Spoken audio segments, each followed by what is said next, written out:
Hello everybody, this is Rando TidbiT coming at you. Thanks for joining the stream today.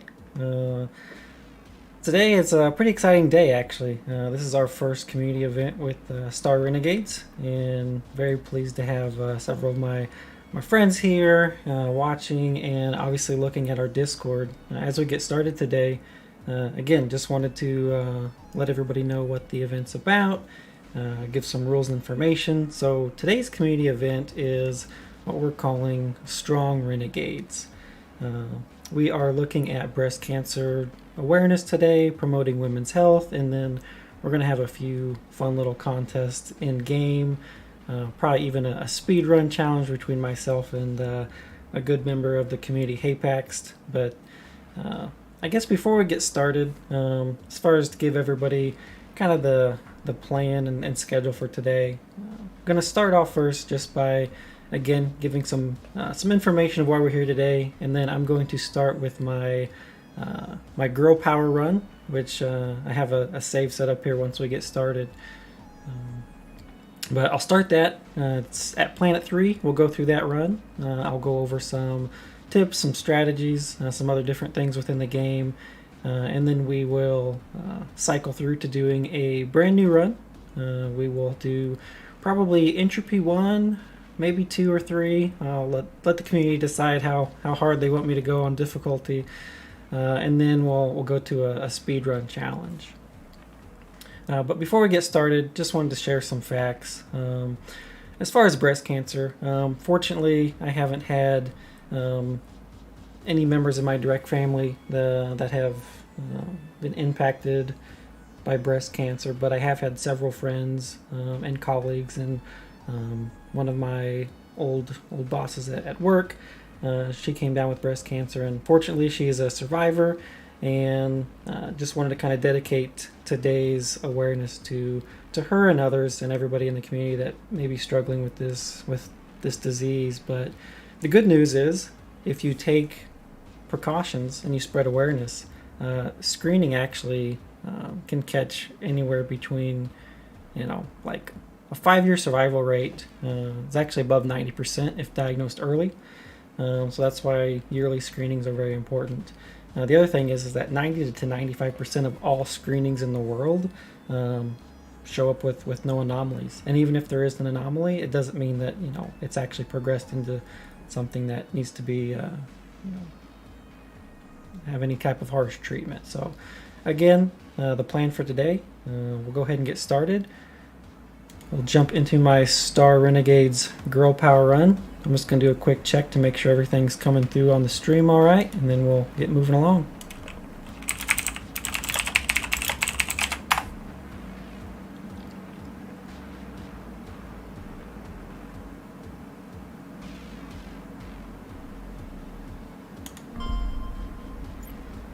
Okay, so for those of you that don't know, Star Renegades is, just give an overview of the game. So we got people that are in here from Star Renegades, people that aren't. There we go. So this game is a turn-based RPG. I guess I'll just go ahead and get into it. Such a fun game, whether you're speedrunning it or just looking to have some casual time. This is a pixel art game where you have a party and you pick party members and they have different abilities. You get these awesome squads that you get to go and have this awesome adventure on. And when you look at this squad here, this is obviously my girl power squad that I've set up. So we've got Nava, Aya, Senya, Sheva, and Rissa. As you can see, these are all there's progenies involved in this, meaning like alternate versions of the character. So if you're not familiar with all of these names, don't worry about it. One of the things that when we have our community challenge, what this community challenge is I'm challenging everybody that plays the game to start a fresh run using the first 3 characters of all girl characters. So for me, I started with Wynn, the Spectre, and then the Gunslinger. And then fortunately for this run that I've prepped for you all to watch today, I had the Juggernaut and Empath. So everything's worked out perfect for this. So rules as far as the the community event, pick your 3 girl characters, and what I'd like for people to do is just take a screenshot of those characters, and then one of the optional rules is there's this awesome naming function you can go, where you get into the squad, click the edit name, and you can edit this whatever you want. So for me, I'm going to edit, like I said, my old boss was diagnosed with breast cancer, so this run is in dedication to her. So you don't have to use full names, just put their first name here, and then you can put in here people that you've lost or loved ones that are currently battling breast cancer, or for survivors. Hopefully it's the latter the fact. Again, with COVID over the last couple years, I know that national screenings have actually dropped, which makes sense. I mean, everybody knows, healthcare facilities are very busy right now.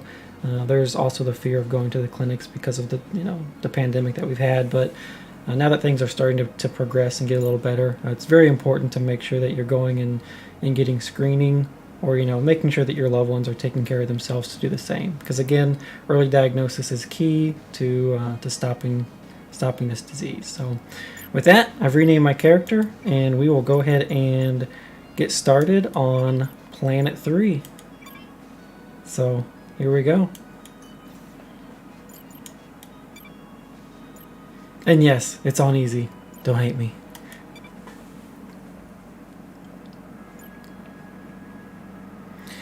As you can see from this screen, I started with the first planet. I actually went to Prison, which is the hard mode planet. I felt like I had a good enough setup with the crew. I had some pyro weapons, so I went Prison. And now we're jumping into the third planet against the Goliath.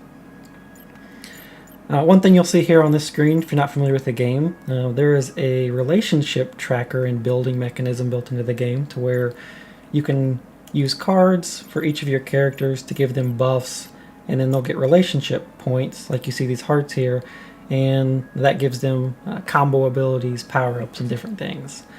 As you can see, I have lots of different cards here, and I'm actually going to show you a strategy that you can do if you get the moon base. So, for instance, I have this Moonstruck card that you get from beating the moon base. As you beat commanders and different battles and bosses within the game, you'll get these cards called dynamic duos. One strategy you can use is if you hold on to these cards, you can use them all at once with Moonstruck to basically get a ton of heart points with characters. So what I'm going to do here is I want to set up a pretty strong relationship between my Spectre and Win over here.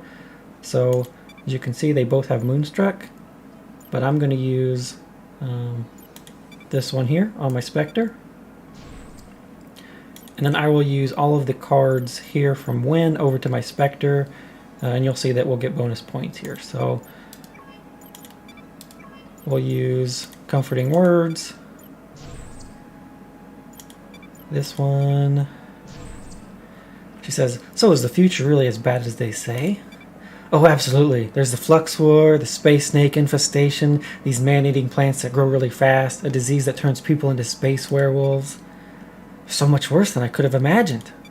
I didn't even tell you about how people really get into glowing bracelets. Ba-dum-bum. Good Titans, say it isn't so. So here's your companion list. So with this, we've unlocked 15% crit damage and 20 extra health. Which again, if you start the game, you can pick a perk. These actually build up stats very quickly. So again, we'll continue going. So we'll use this card, Plot Revenge.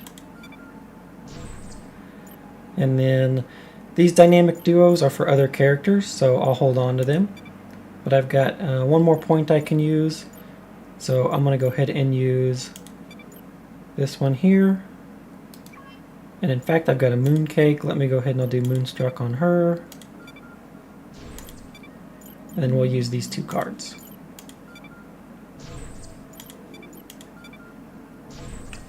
Is there anything we can do to stop the future?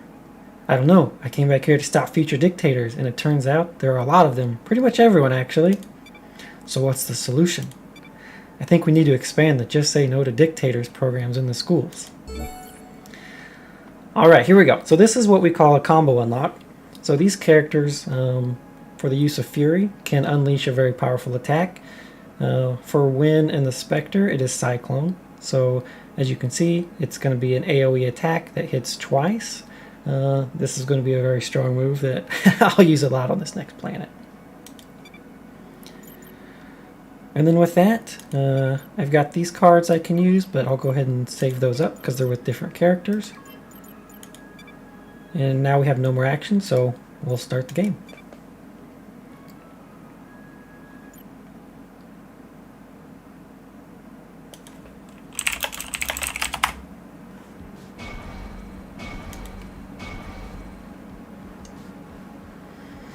Alright, and these are the little guys we're going to be fighting throughout the game. So we'll have strengths, immunities, elite weaknesses. For this point, I'm not too concerned about them, so we'll jump in.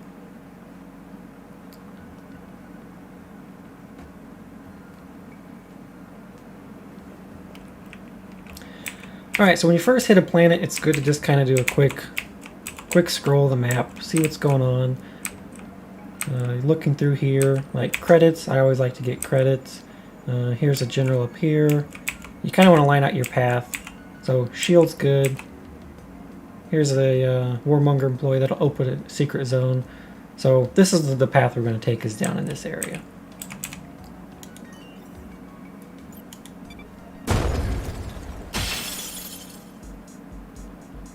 So for the sake of timing here today, I've got fast forward on and everything is sped up a bit.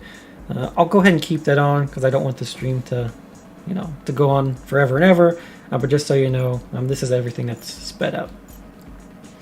So for this, we just get into doing staggers. And see, she attacks instantly. I mean, this is going to be make pretty quick work of all these guys, actually.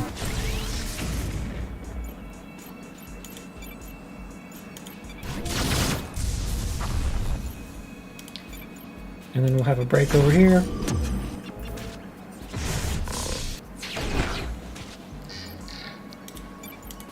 And so some of these first fights, they're going to be pretty easy till we get to a boss.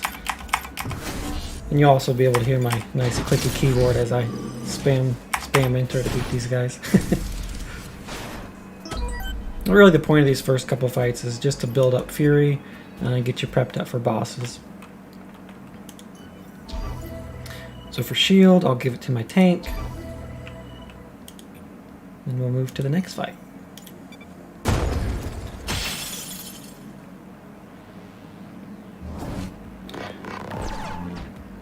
So before I was talking about getting, combos with characters, as you can see, this combo is going to do a ton of damage to everybody, and I'm actually going to ramp that up even more. So I'm going to give this character a damage buff, and then we're going to go straight to a Cyclone. Beat him. These guys are low life, so again, I'll unleash. It's instant attack, so I don't have to worry about any other damage.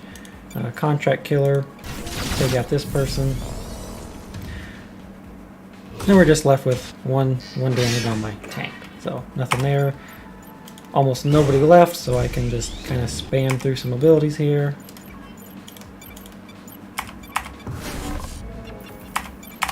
And there we go. Fight number 2 in the books.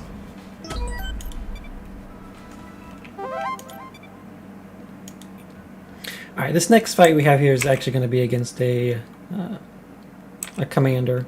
So we'll have a little bit more going on here. But first, I want to get my Juggernaut leveled up to where I have the move Crowd Control. So if we look through here, you'll see the stats. I get Crowd Control at level 8. This is an instant AoE attack that puts a debuff, and also if you have different items on, for instance, you can weaken defense, weaken attack. So I will level Juggernaut up to level 8 as soon as I can. So we'll go into the next fight here.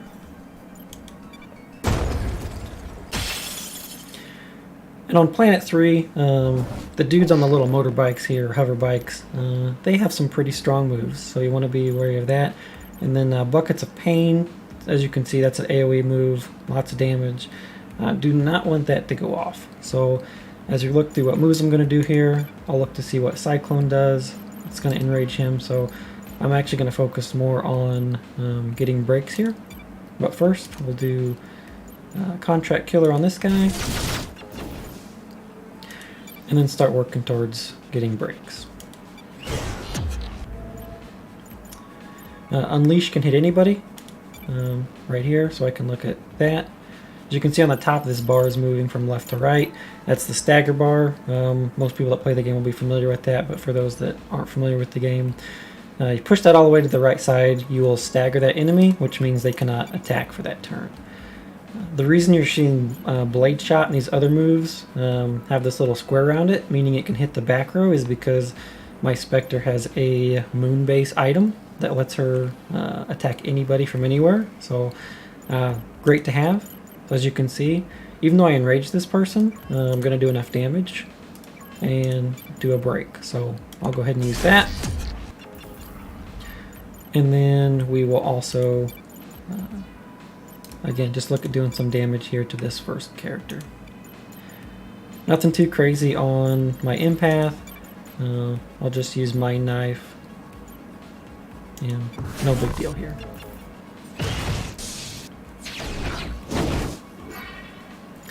Alright, now that we've got these characters a little more invested here, we've got, we can do Cyclone, or we could do Puncture is actually really good, as you can see here. Knock this person back. I want to make sure that that guy's taken care of, so we'll start there.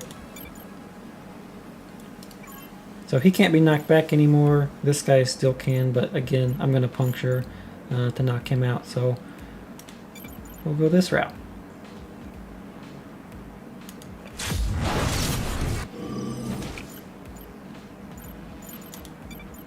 Now I've got some moves left here.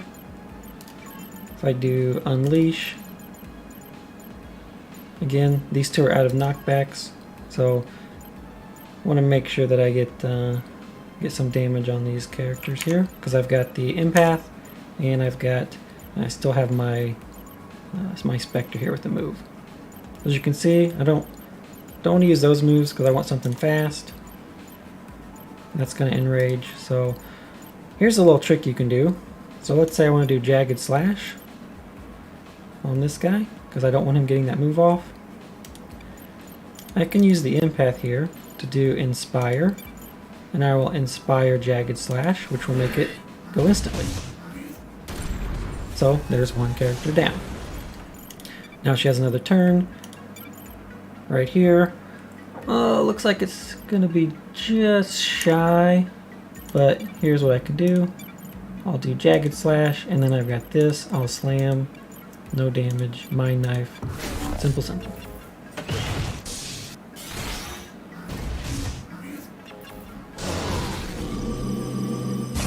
Or apparently not.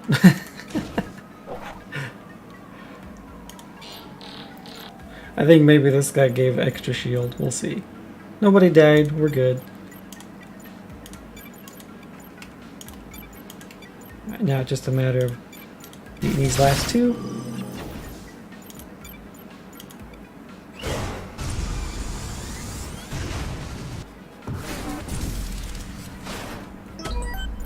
And so as I'm playing through this, I'm going to try and do explain different strategies. Obviously, there's some more cleaner ways to do some of these fights, but I want people watching to be able to kind of get a better understanding of the game and, you know, do different combos. So looks like we have an item chest here, so we'll open this up. Ooh, we have nice items here. I will be doing the Fury gain per crit. And then this is a nice Blaster 2. Ooh, minus 50 defense. Oh, see, this is tough. This is a tough decision.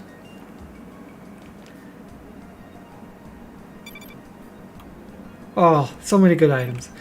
I think for the sake of getting my Juggernaut to level 8 first, I'm going to go ahead and I'll use this item. That Conquest Blaster, though, that's pretty good. Alright, so now we got crowd control. We can go in here, put some items on.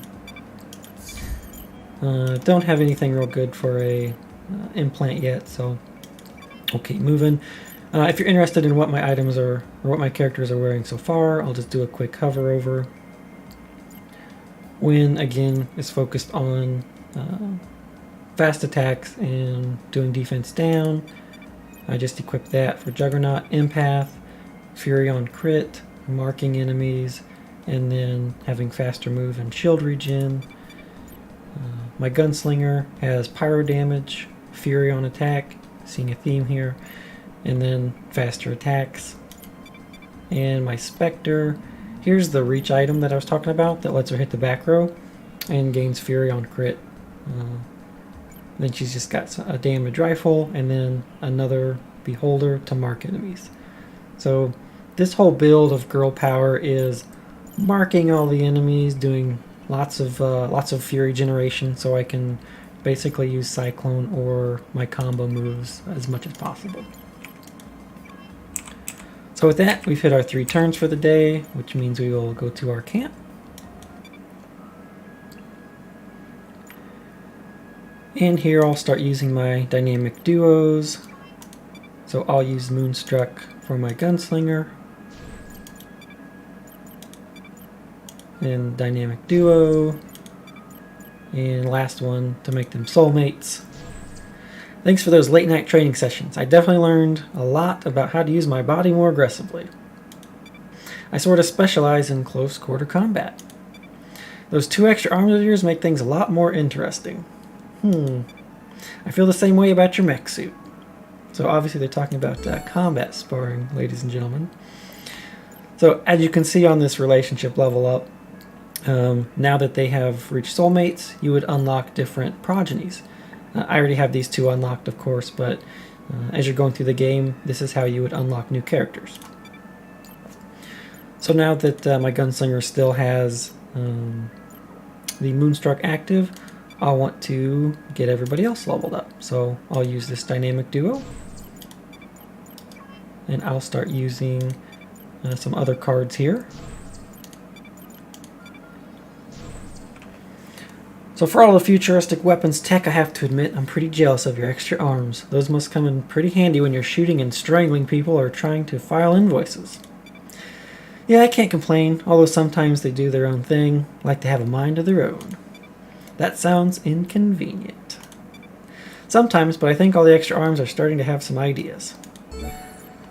Alright, so we get 30% crit damage and 10-second faster attacks. That's a huge bonus. So, again, people that don't think that the camp cards or relationship cards are very good, no, they are. They're extremely good. That's why some people actually go with the trait called Rookie when they're making characters. That makes relationships build faster instead of getting bonus damage or stagger time.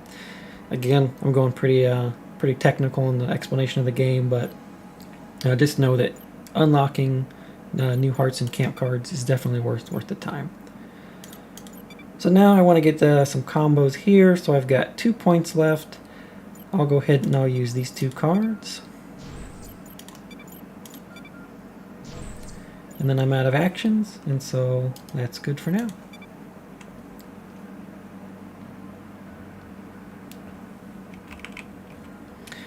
Alright, next up, this is the Big Baddie level 9.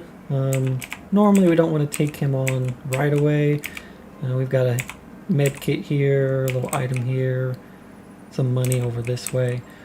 I think because I've got enough Fury, we'll just check to see anything special. Armor, weak versus nitro, lots of people. So what I'm going to do is I'm actually going to go back here and do this zone, and then what I'll do is I'm going to build up Fury, and I'm going to go in there with 50.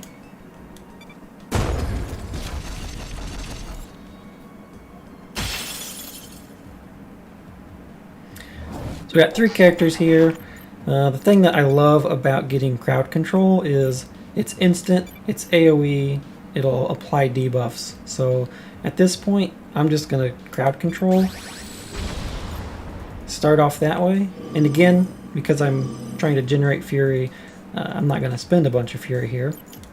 So I'll want to, let's stun that guy, I'll come in with a, I think I might be able to, tell you what, I'll do a contract killer,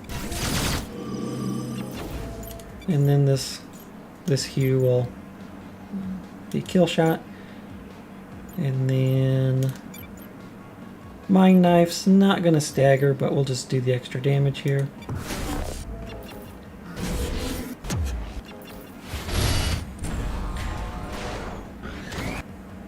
As you can see, like the girl squad, they're strong.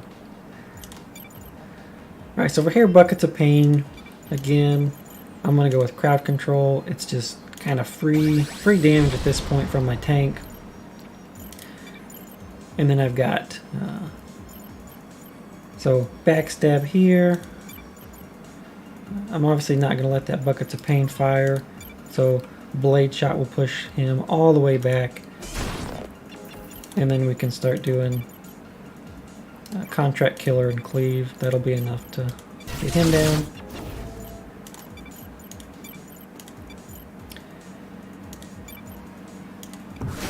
And then we'll take the single fire and be fine.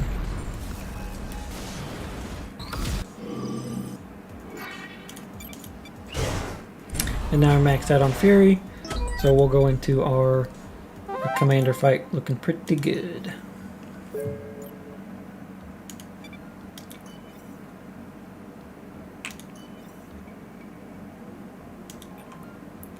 Also have more experience now, so if I want to give some more upgrades here, I think I'll get Spectre up to level 6.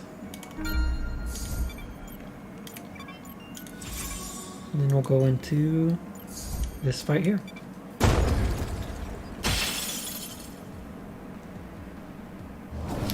So as you can see from this, having 5 enemies can be kind of scary up front.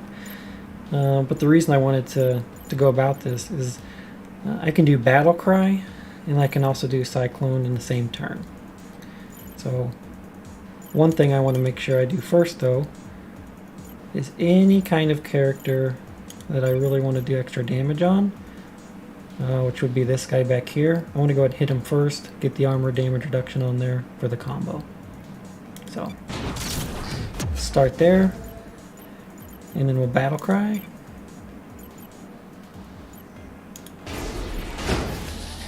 And we'll go straight from Battle Cry into Cyclone. As you can see, there's going to be a lot of damage output here.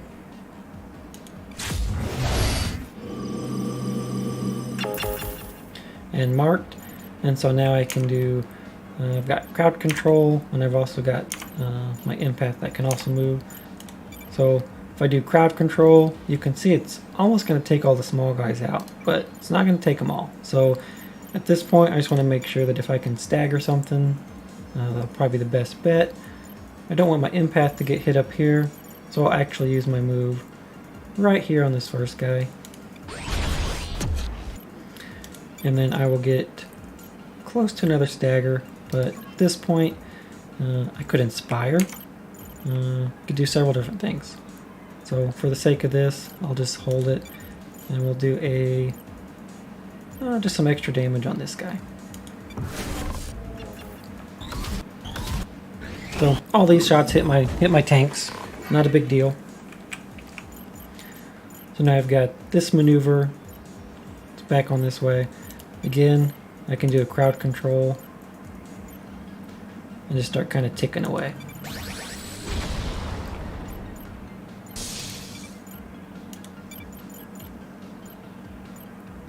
So see, we can take a lot of these characters out.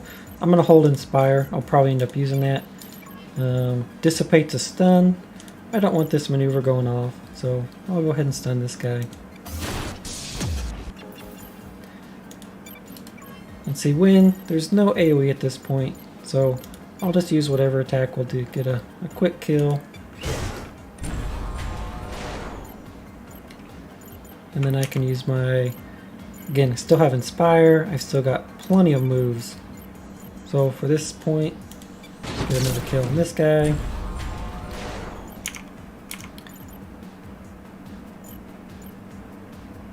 And yeah, I'll go ahead and use it. I can Mind Knife. We'll just do that.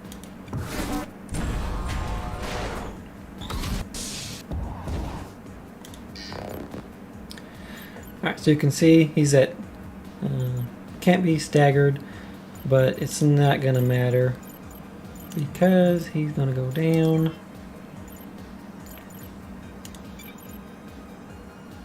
With Fader.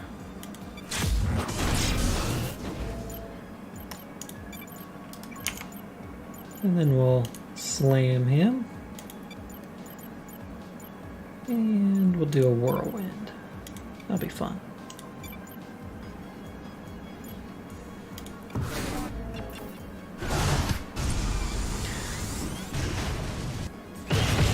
As you can see, tons of different moves in this game, tons of different combos.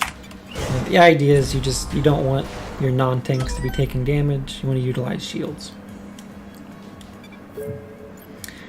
And as I mentioned before, after you beat a commander, you'll get this dynamic duo card between these two characters.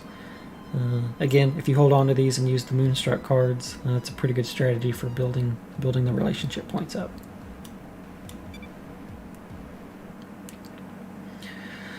Oh, he says it's been an honor to serve, but he just got served. So we'll erase him and move on. This item chest will actually be really good too. So this is a level 9 item. Okay, so we have a Pulse Blade. We have a legendary Smuggler's Eye, which it's a lot of stealing of shields. And then we have this Gauntlet, which steals an incredible amount of shields. And I'm going to grab that. Actually, no, I'll grab the implant. So we'll do this. We'll equip it to my Juggernaut. And so now I've got a choice of where to go here. I'll do this gate unlock. This just makes so that no zones around me are locked. So I can get up this way. And we'll just keep moving through. So for those that are watching or have just joined, be sure to check out the description. We actually have a couple links there if you want to make any donations to the Breast Cancer Awareness Foundation. Have a couple things in there. Or if you want to join us on Discord, I've got the link there in the description as well. Alright, so this fight, we're good on Fury. We're just going to start slapping into different people. So I'll do my contract. Actually, I'll do spin back. Trying to get this guy out of here. Then we'll do Cyclone. Again, once you get items on, Cyclone is pretty good. I mean, look at this. So then crowd control. They're not going to get a single turn off. So that's too bad. And you're done. Alright, so we got another camp, and we can level up.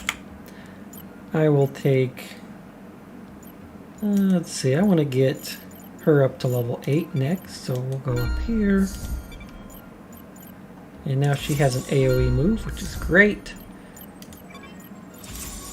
And we'll do more camping.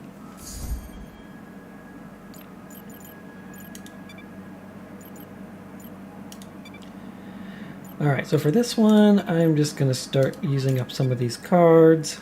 Alright, so she was not in my party when I did Moonbase. So I'll just start using some of these now.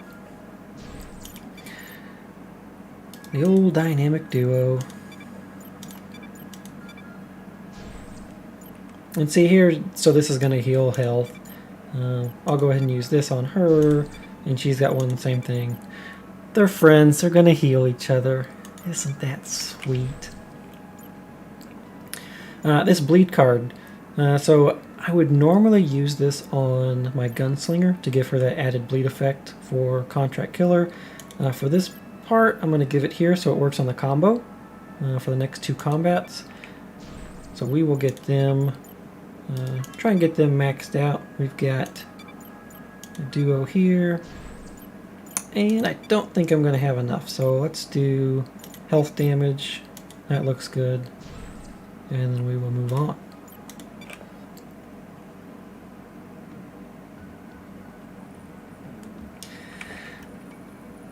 And okay, so this is what we would consider a special event. So Imperium Battle Cruiser. This can randomly spawn in zones.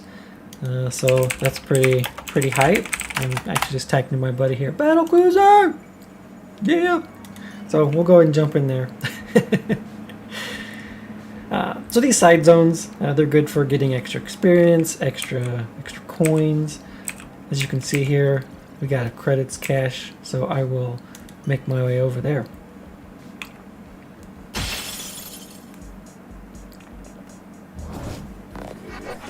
So as you see, 4 enemies. We've got 24 Fury. But you can't guess what I'm gonna do. Oh, look at that! Just take a look. Take a look at that. And he's being shielded, so not even gonna matter. We'll just make quick work here. Boom, boom, kaboom. And this poor guy. His team just got demolished. It's not looking good.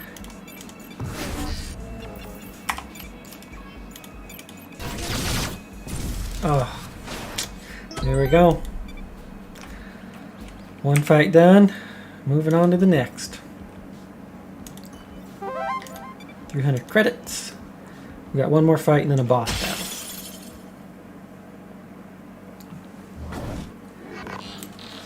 Do a little hydration break. Kudos.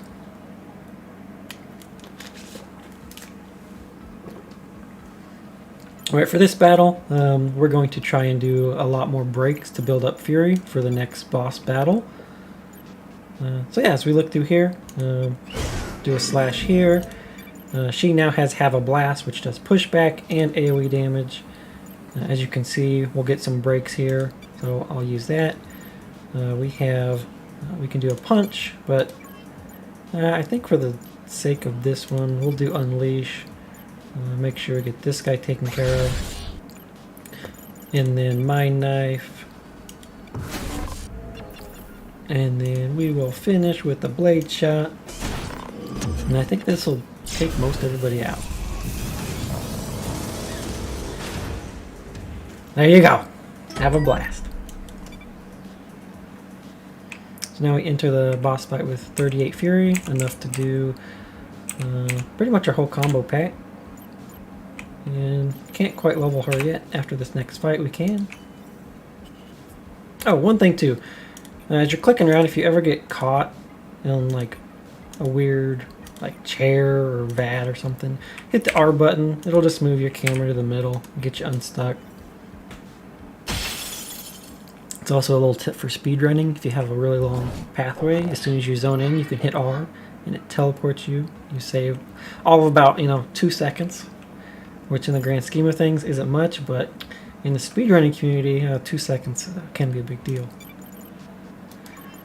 Alright, so for this one, I think I am going to get everybody debuffed before I jump into combos. So at this point, I just want to get as many people broken as I can. Alright, so this guy, Hit and Run, is a stun move. So I don't want her to get stunned, or I at least want to get an attack off. So I'll do crowd control first. We'll take all their shields away. And as you see that, that's all the shields that she just absorbed. So not that she needed it, but she's able to do that. Alright, this one, this guy has an Overwatch on. Good thing about Spin Back, cancels Overwatch. So what we'll do here is, so it's Vengeance mode that has that. So if I use Spin Back here, this will actually cancel this. And now when slash move, you can see, oh, maybe I missed that. We'll see what this does. There we go. Yeah, so that didn't trigger the full thing here. Then I've got the Blade Shot. So I'll stagger this guy. And then Hit and Run. Again, it's going to hit win, but she's still got plenty of shield left, so not a big deal. I wanted to go ahead and give her some shield back though, I'll use this move, and no harm done. And then we'll go ahead and we'll just start cycloning and massacring everybody.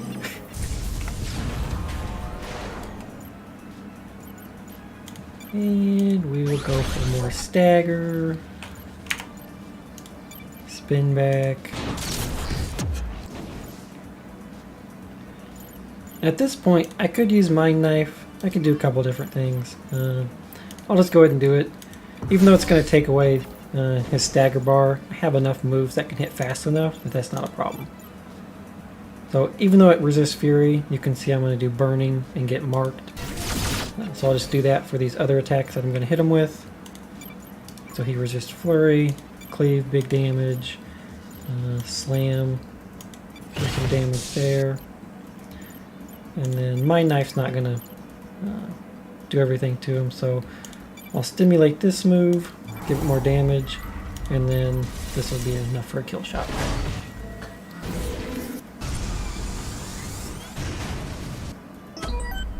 And as you can see, I'm leaving this zone with full Fury. Even though I'm using combo moves every single battle with my items I have, we just consider that a Fury build, so you can spam things.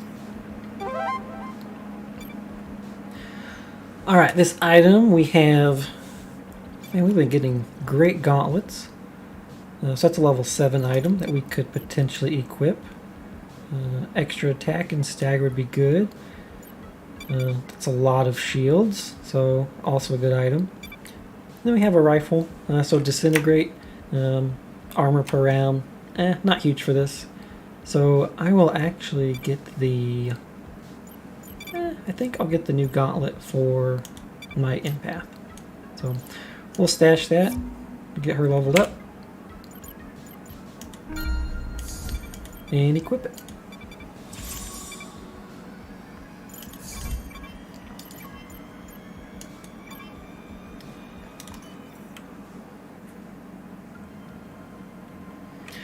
Right, so now we have 3 charges left, so my plan is to go here, money, here, commander, and then I want to look for, where's the special zone? So the factory is down here, so my last one will be down here to the factory. So let's go up here first. Mo money, mo battles.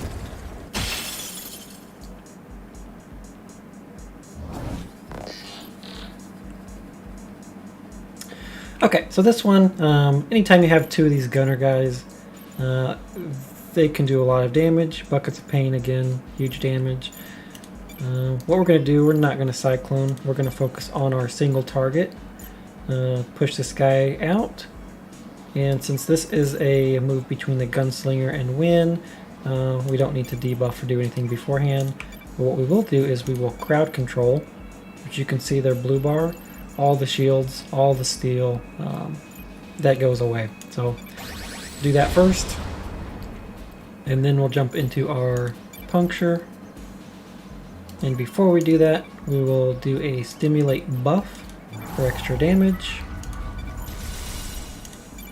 And so now, there we go. Alright, so next we want to focus on staggering this character, which we can do with the Spectre here. There's a break. And then at this point, I think we'll be able to knock all these guys out with this set of moves here.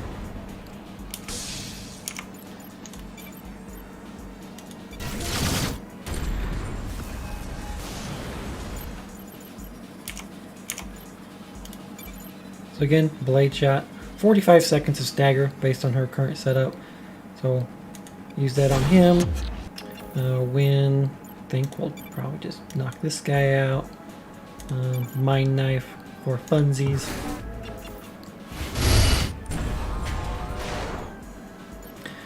Alright, now we go into the fastest moves we got. So we'll do Contract Killer, put the debuff on.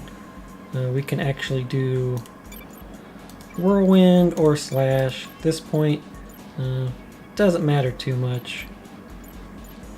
We got the bleed. We'll do the whirlwind. And then we can slam.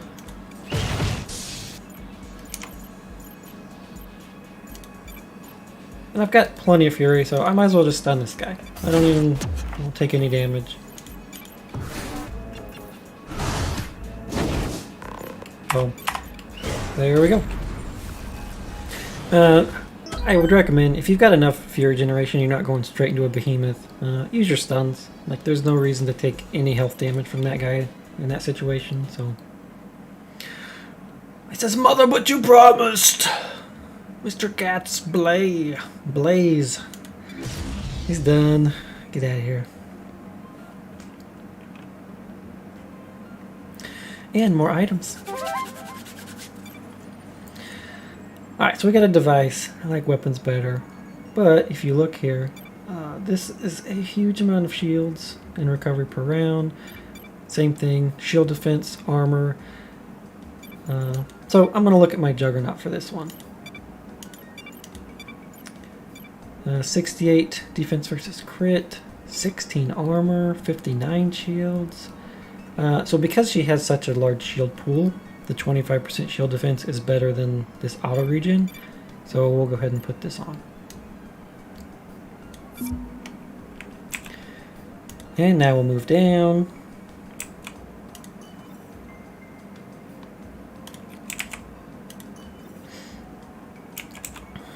Not really a way to speed this part up, you just gotta kind of roam down the map.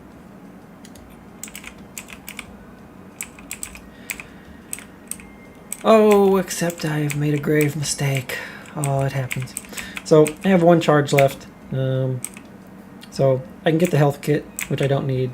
So I needed 2 charges to get down here to the factory.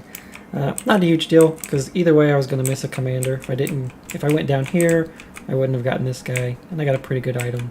I don't like missing the factory, but we already had a side zone, so what we'll do is we'll just pick a easy fight for us to go get some experience and move on from there. Since my guys are pretty much full health, I don't need that.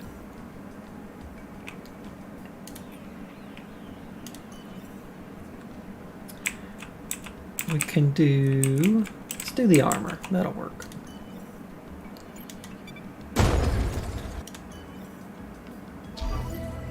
Alright, so we'll give my Valkyrie 6 armor. Now she has a stack of 31, which is good. And we'll go into our camping phase. And we'll get Strength Aura, probably. Or Night Call. Now let's go ahead and get Strength Aura.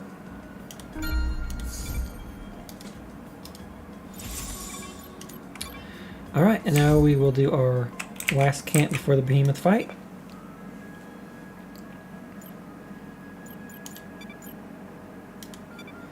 Alright, so for this one, we will want to get health damage, definitely. And this will give them their last bit here, so. I've got a new plan to save the future. Elementary education, I'm thinking. I'll just teach kids not to be evil to begin with, rather than killing them later when they do bad stuff. Not a bad philosophy, actually. You know, education, who'd have thunk it?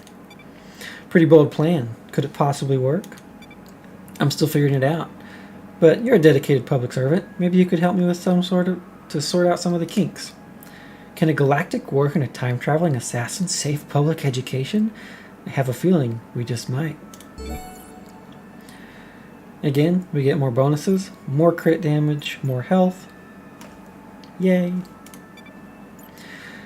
And then for this one, the combat bleed, even though I'm not getting a bonus here, I want to have my gunslinger with the extra bleed damage, so we'll use that card here. And then I want to get these two built up a bit more, so 2 cards. So we'll use this one, and then this one. I've heard a lot about you. You run a cyber assassin business, right? Yeah, should I be telling you this? Aren't you some sort of government agent? Relax, I already checked your paperwork. You're good to go. All your permits are completely up to date. So, more armor, faster attacks. Again, I'm noticing with Gunslinger, this faster attack trait, it gets kind of out of control, especially if you get another item on there.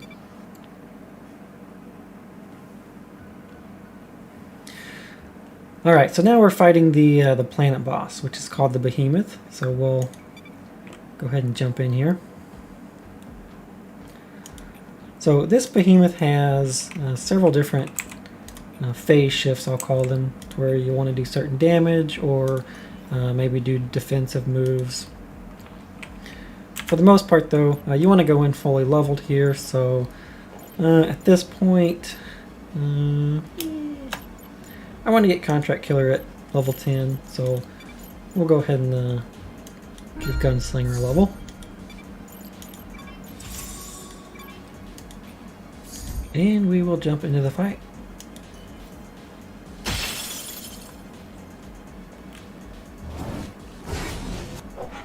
Alright, so here's the Goliath. See, lots of shield, 99 armor. It's going to attack my Juggernaut first. This is not a dangerous opening start. Sometimes he'll start with like a defensive reflect shield. At this point, we can kind of just start pummeling him. What you want to be aware of though is the 3 stagger points. You don't want to just like clobber in with a whole bunch of moves. So what I'm going to do here is crowd control to start absorbing shield. Unleash I could do for stagger. Slam has stagger. All of these moves have stagger. I don't want to do any of that. So I will start with my crowd control move. And then for this, since Blade Shot is my #1 pushback, I will use Blade Shot to do the break. But before I do that, I will Contract Killer to put the bleeds and marks on them. Alright, now we'll do our Blade Shot. If we slash, we're going to remove a charge. So I'll actually go with, since he still has shield left, we can do Hew just to get through the shield, since we won't break armor even with Cleave yet. So just trying to get shield down at this point. And then I will go with Strength Aura. And no need to Mind Knife, because again, you will end up pushing the stagger bar back. No need to do that at this point. So I will just stimulate this Hew for extra damage. Alright, so now he's got 2 more staggers left. That was the intention here, because we can do a Blade Shot to push this back. He's still going to get the attack off this turn, and that's fine.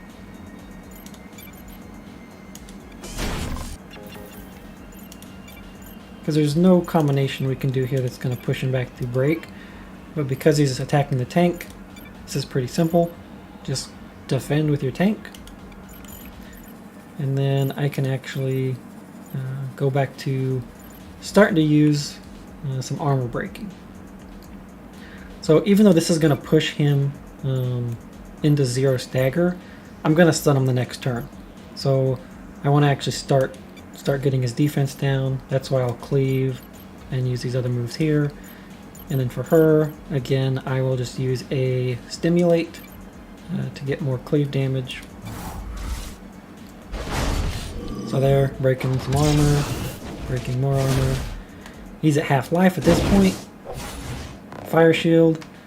And this is where you get silly. Like, okay, he's immune to pyro. That's fun. So this is coming to where looks like he's got some armor that's lessening that one. Let's see. I think though what I was wanting to do. So I've got Fader and a couple different other armors. So I think this immune to pyro is what's negating a lot of my damage here because of having that fire pistol on. What I was wanting to do is do Puncture, and so then I've got 40 Fury, and then I can actually use Inspire on my Gunslinger, and then use another combo. So basically you're doing a double combo wombo. For the sake of showing it, even though this pyro shower is gonna probably get the move off here. I want to do that, but it doesn't make sense to do it here. So we'll do a normal move set here.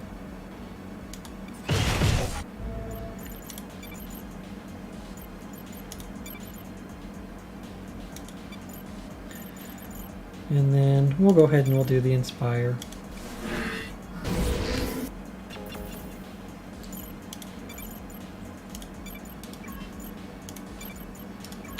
And we'll stun him. And then at this point, like, basically he's gonna he'll die the next turn. So the immune to pyro, that killed all my fancy fireworks I was gonna do, but maybe I'll catch another boss on it. Alright, so this is just a matter of just beating him down. I'll do the puncture. And kaboom!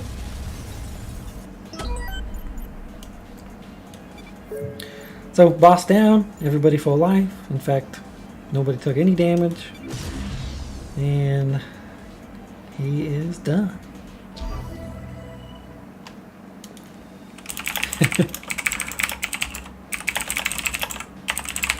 Oh, just type in Discord here. So yeah, I had this all set up to be able to do the gunslinger combo, Inspire, double gunslinger combo.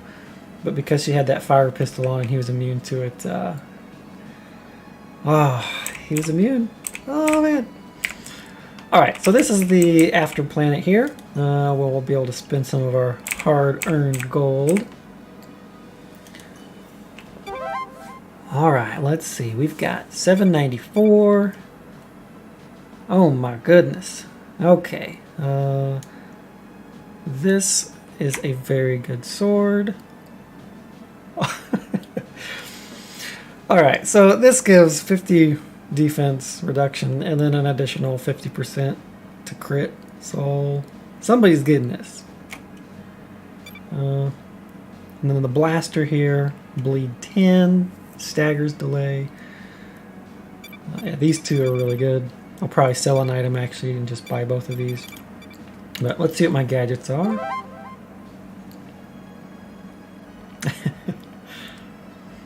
This one's good.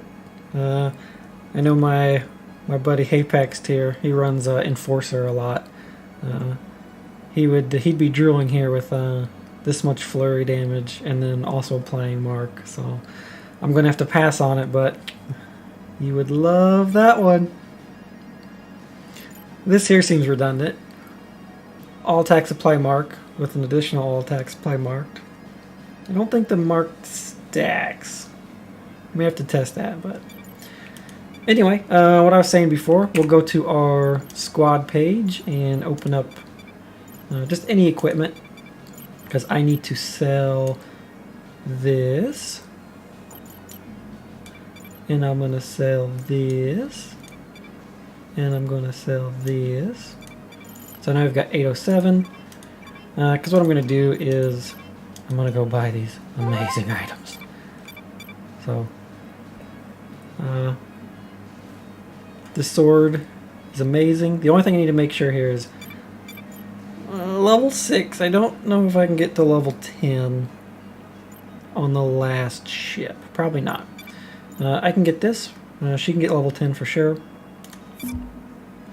And then it's going to be a gamble. I don't know if I'll be able to get that much experience to get from 6 to 10.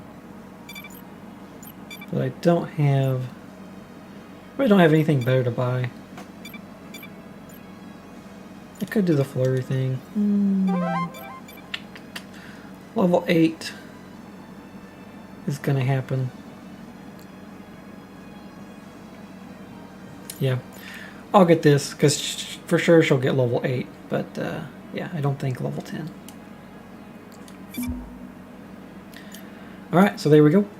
We will get these items equipped. We'll go ahead and start her leveling process now. Just check my items here. Alright, and now we will get our little buddy antimatter payload.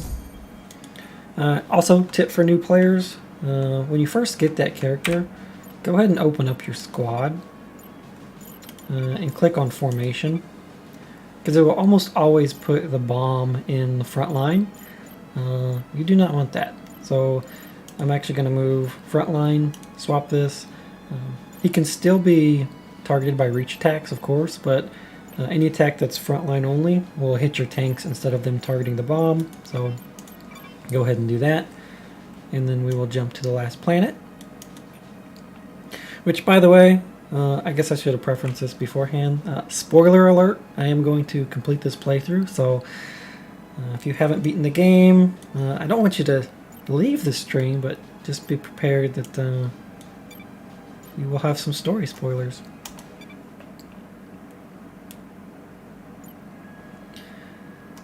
Alright, so we're going to the ISS Eternal. And this is the last camping event. This is where everybody's gathered. They're like, alright. I would say boys and girls, but it's all girls. It's girl power. Girl power week. So, alright girls, we're going into the last ship. There's this big baddie. He took my brother out and we gotta get him. So, this is their last supper, potentially. So for this, I want to get my Juggernaut and Gunslinger as close as possible. So we'll do Attack Break Guard. We'll just do armor debuffs. She's got a card in here that's 5. So again, the idea, I just want them to get this combo. So 6 won't quite cut it. Oh, Night Call. There we go. So we'll do this. Look, it's hard to be a professional woman. The cards are stacked against you from the start. I'll say, I tell people I'm a cyber assassin, and they're like, "Oh, that's adorable. She kills people." Don't let them talk you out of your dreams. Oh, don't worry. I make sure my critics never talk again. Or walk again. Alright, so we got another combo here. Boarding Party. This one's a little higher on Fury, so takes 30. 25-second knockback. Actually pretty good. You look at all the different effects it has based on the items. Reduced armor damage, bleeding, burning. So there's a lot going into that one. So for this last card, it really doesn't matter who we give it to. So there's no way they can get the next relationship level. So I will give extra bleed to her. And see if they can. I think these guys might be able to get. Yeah, it's close. Not quite.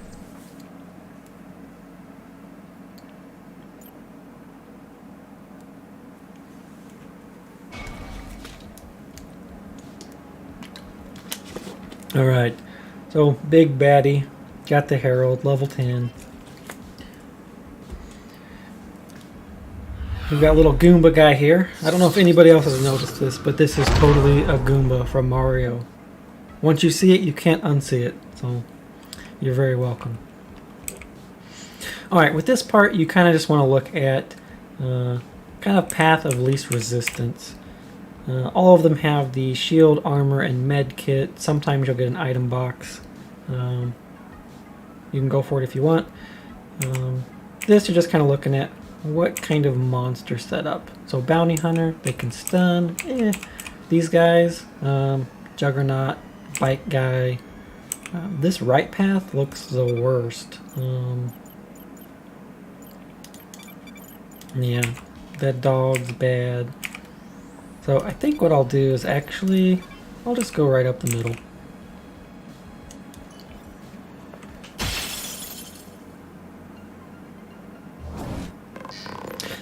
Okay, and now we start new planet, so no Fury. So at this point we are just looking at doing as many breaks as possible.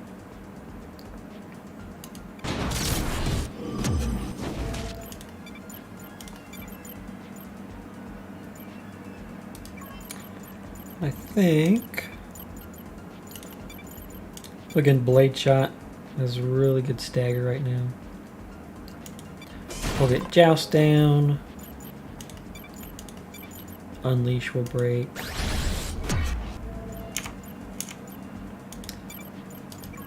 And then we'll just focus on damage.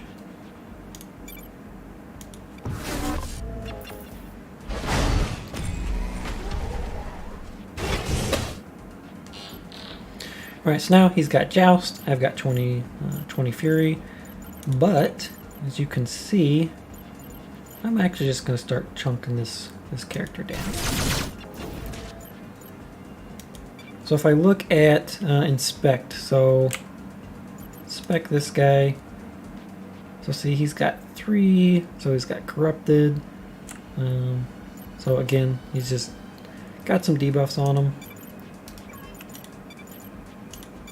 Probably just try and...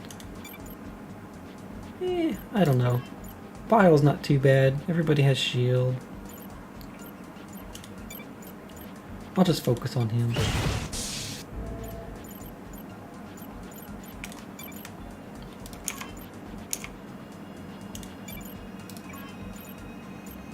What I'm doing here is I'm just cycling to see what will do the most damage. And then here, slash, whirlwind. Yeah, so I'll get the kill shot on this guy. And then I can... I'll just do Empathic Surge for once this guy uses Bile. Because I'm not going to break him. So we'll just put the extra shield on.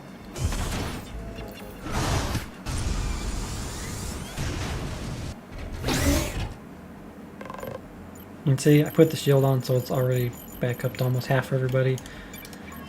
And I'm actually gonna focus on the break first. Again, just trying to get extra fury.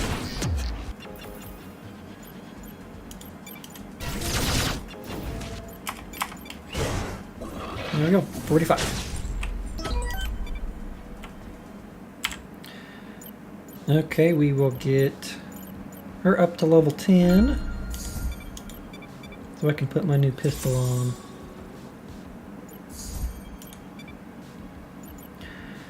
So this is a very good item for her. So bleed 10. If we look through, it's 35 damage per round. If you're doing Contract Killer, multiply that by 4. It gets pretty good.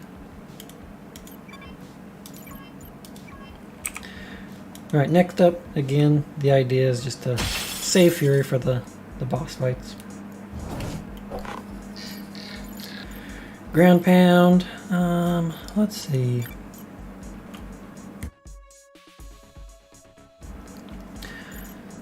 So, we could use some Fury actually. In fact, I'm going to.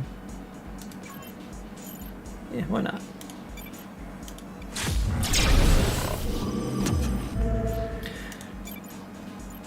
And then we'll slash, get these back. If I didn't generate Fury so fast, I wouldn't have used that move, but at this point, I just have a lot of generation, so. Overwatch, no reason to attack, I'll just defend. And then we'll work on breaking him, this next one. So, let's see. Can't fully break him. I don't know if I can beat him in one turn, but we'll give her a shot. Oh yeah, we can. We totally can. Alright, cleave, we'll do the trick. And then I can actually slam him. Mind Knife for the break.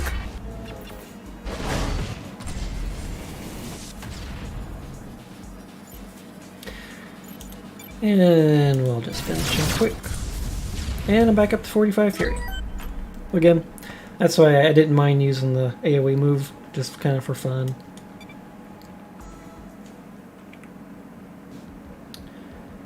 Okay, at this point, there's my level 8. Put her new implant on. and then see what implants other people have. AoE attacks, all attacks. Yep, that's a better one. Now, typically when I run Spectre, I'll focus on her items as far as lots more damage.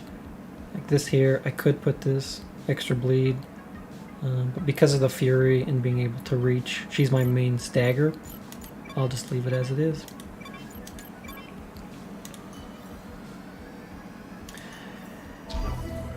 Alright, on these armor kits, as you saw on the last planet, I gave the Valkyrie +6 armor. So whenever you're going through a run, the more of the same sort of armor or shield item you get, the bigger the bonuses are. So if you have a choice, try and stack one or the other. I kind of prefer shields, but because I hit so many armors, I went ahead and was just building Valkyrie up, and I will continue to do that. So give her another 7 armor. She has 40. And then shields, I gave my Juggernaut the last one. For this one, I will do the same. I'll just stack that on my frontline Juggernaut. And then I don't need the health, but might as well grab it. And go to the Herald.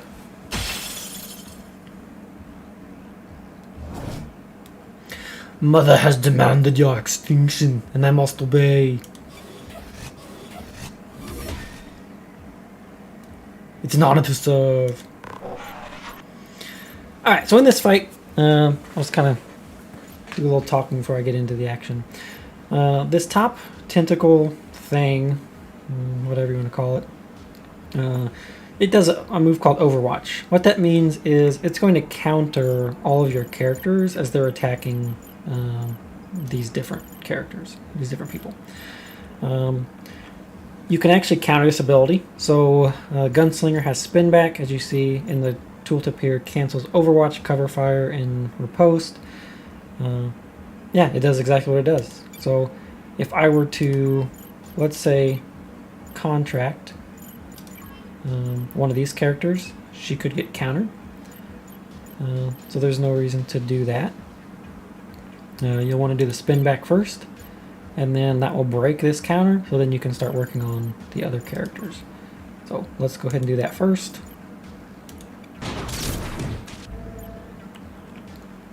And so now, even though it's still saying Overwatch, it's not going to proc any of the counters.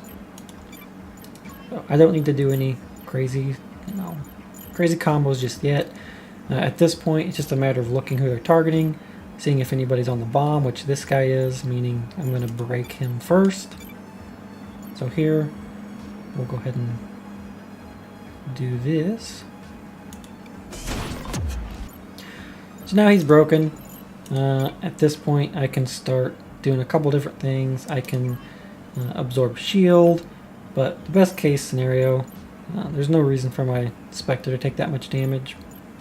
Battering Ram will do damage and taunt. So I'll just taunt this guy. Makes her defend too. And then we'll start cleaving this dude down. Which, this says Overwatch, but I'm gonna be curious to see if it actually does it. It should not, so I don't know why it's showing it. Alright, and then I will probably just Strength Aura. And then get that down. Okay, so we did have an Overwatch fire, so we may jot that down because I think that's a bug.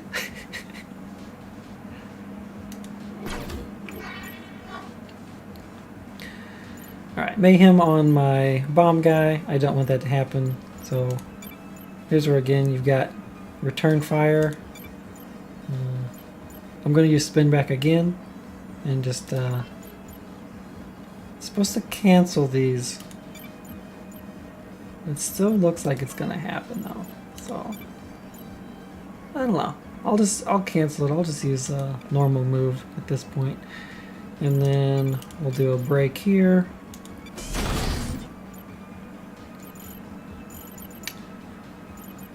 And we'll do a let's do Unleash. And stagger him, and then we'll use her to get the kill shot.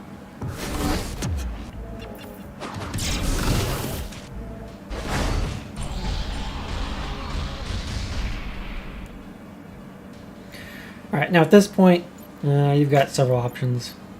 Really, you want to do as much damage as you can while still doing staggers.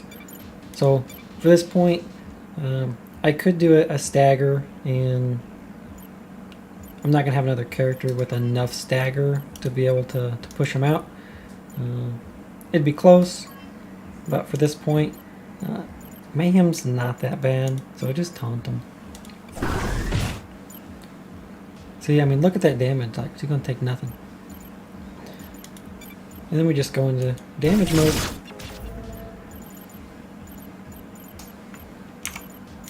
I'll still push him back just so that I... Oh, actually doing contract killer put the stagger debuff on him so I actually can stagger him. So... Oh, it's so good!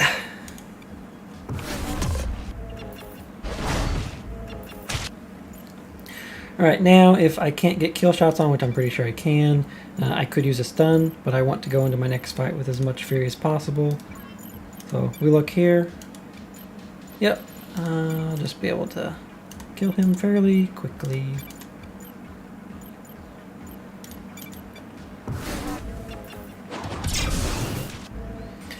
This is one of the fights in like higher difficulties that can actually be pretty difficult because Mayhem's multi-hit move, so if he has any type of bleed or burning effect, it can one-shot characters, so just be careful as you start playing on higher difficulties. You get to these fights, make sure you read any kind of special ability that they have before jumping in. Alright, now I've got 391, Moment of Truth. I'll level her to 9. She would have been able to get to level 10. Dang it. So I could have gotten her blade, but at this point, it's fine. Let's check her items. That looks good. So far, everything's looking great. And now we settle in for the last boss.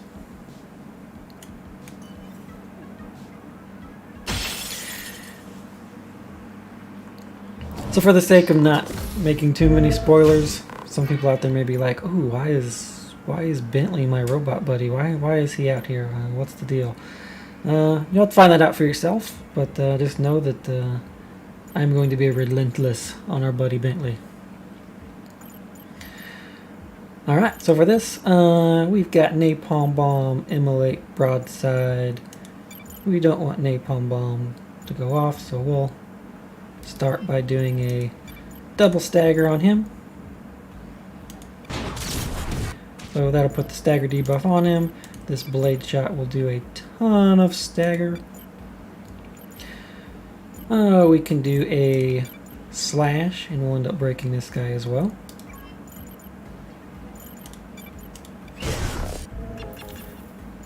And so on this one, since Bentley is attacking my tank, I don't have to be too worried about defending. Mainly just want to get this guy broken, armor down. And then for her, I don't even need the extra attack speed, so we'll do strength, aura, and then I'll just stimulate damage. Probably from... let's do blade shot.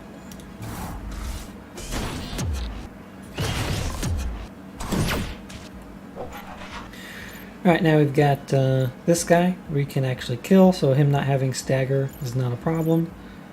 I just want to make sure I'm getting the right character on it, so I think I need the reach, so I'm probably going to have to use backstab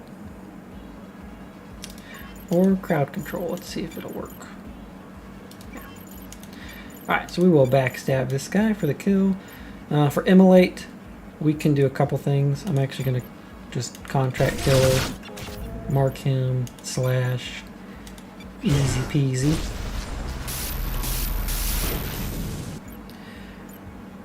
And then we have 2 characters left for pushing Bentley out. I just want to make sure I can push him all the way before I commit to that. Punch, Mind Knife will break. So, alright, this turn's good.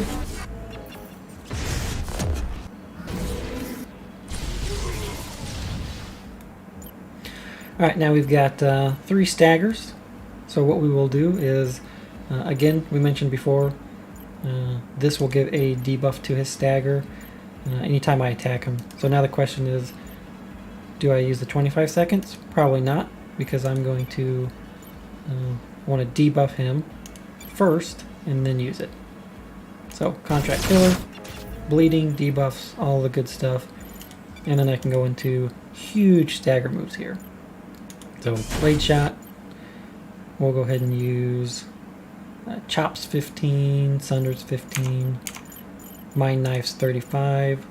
We'll use mind knife. And I want to save 1 stagger on him, so I'll probably go ahead and use... Yeah, we'll just use a shield damaging move. And then for this, same thing. I want to leave him with the 1 stagger, so we'll just debuff him.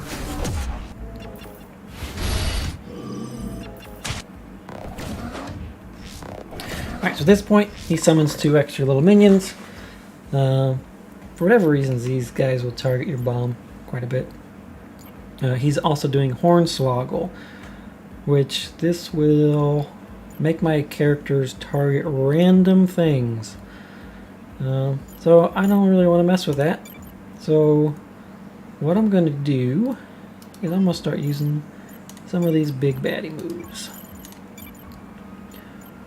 I'm just looking through. You don't want to knock him out before these 2 guys. So the idea is to do a lot of AoE damage, which I will do in the form of Cyclone. Lots of shield, boarding party. Oh, we'll do boarding party. It actually gives knockback. That's pretty good. So pushes them back. Yeah. I'm going to battle cry, give everybody extra damage. I'm also going to taunt this guy here so that he doesn't target the bomb. And then we'll go and we'll use this one. We'll use boarding party, do some break. And again, Hornswoggle, I can't really delay him unless I use a stun, which I'll hold on to my stuns. So at this point, it's just like, if you've got instant moves to break people, use them. Otherwise, we can do a couple different things. We can guard, a lot of different stuff. So, and I'll just break him. She can do an instant attack, so Hornswoggle won't do anything. I'll use it on this guy that has Thick Slice. And I'll use Empathic Surge. Just again, like pretty much negating all of Hornswoggle's effects so they don't start hitting random people.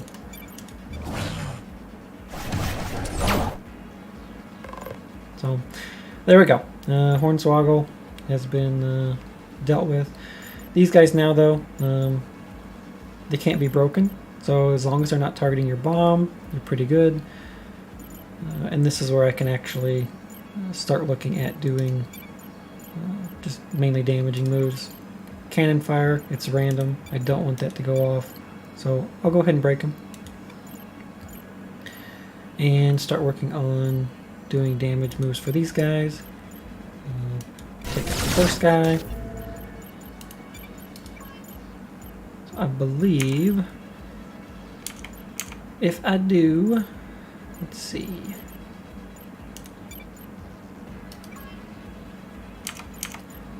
If I stimulate, she'll attack faster. And then the idea is I can get my Sunder move in on him. Or kill shot. So we'll do that. And we will do a...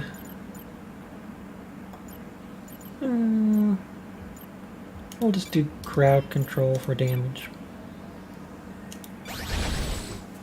So Bentley's broke. Front guy's dead. Not much to be worried about there. Again, we have here. We can do a blade shot that will return fire. I don't want that. I think most of the damage is coming from this Ravage though, so don't be fooled by the return fire. Looking at we'll break this guy. And kind of the idea is just go ahead and get this guy down.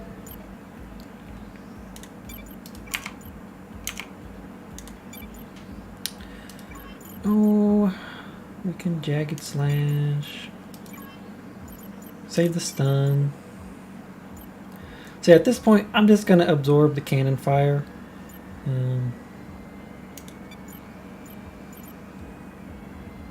See, it'll take her health down a little bit, but not worth really worrying about. Technically, I could Battering Ram. I don't know if the taunt will do much, but yeah, I'll give it a try, I guess. This guy's already stunned, so we'll test that out. And then we will do another Shield Aura.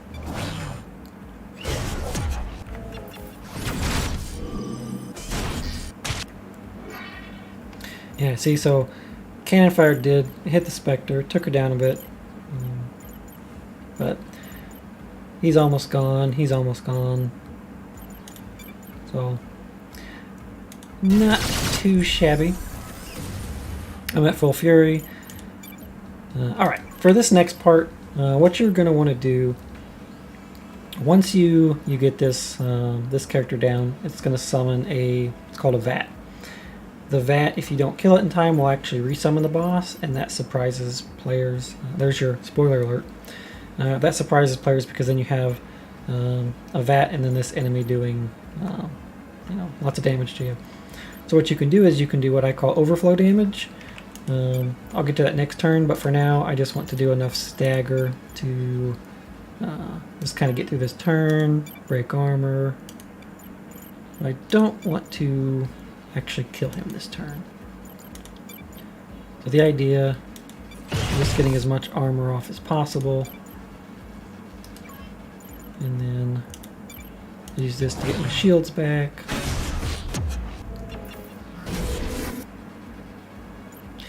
Alright, so now he's got, he's within killing distance. So, what you want to do here is you can do, this can be instant attacks, this can be overflow. So if I do Contract Killer, basically what's going to happen is every other move that I select this next turn will actually overflow damage onto the VAT, giving you extra chances to stun it. So for the sake of this, I know that Slash isn't quite enough, and I still want her attack to be available. So what we'll do here is, I think we'll do this. We'll go ahead and do Contract, and then before I actually kill him, I want to do as many long-term attacks as I can. So we'll do that. We'll do, let's see. Alright, so Slam will be the one I do first, so I want probably Hue. I want to do, so Mind Knife's not instant, so we can do Mind Knife.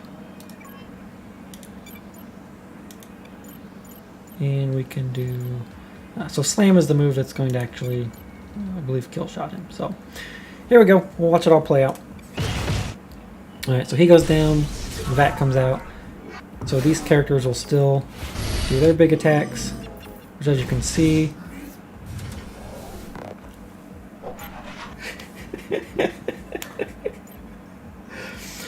alright, that's not supposed to happen.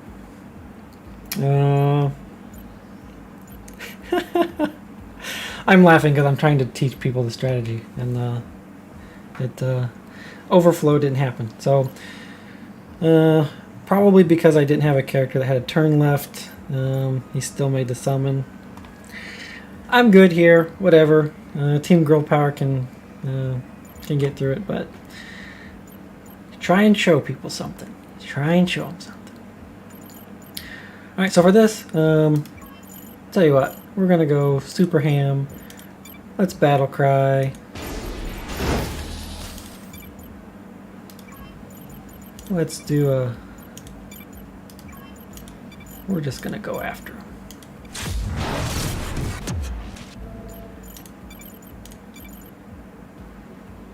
Alright, so you get the VAT.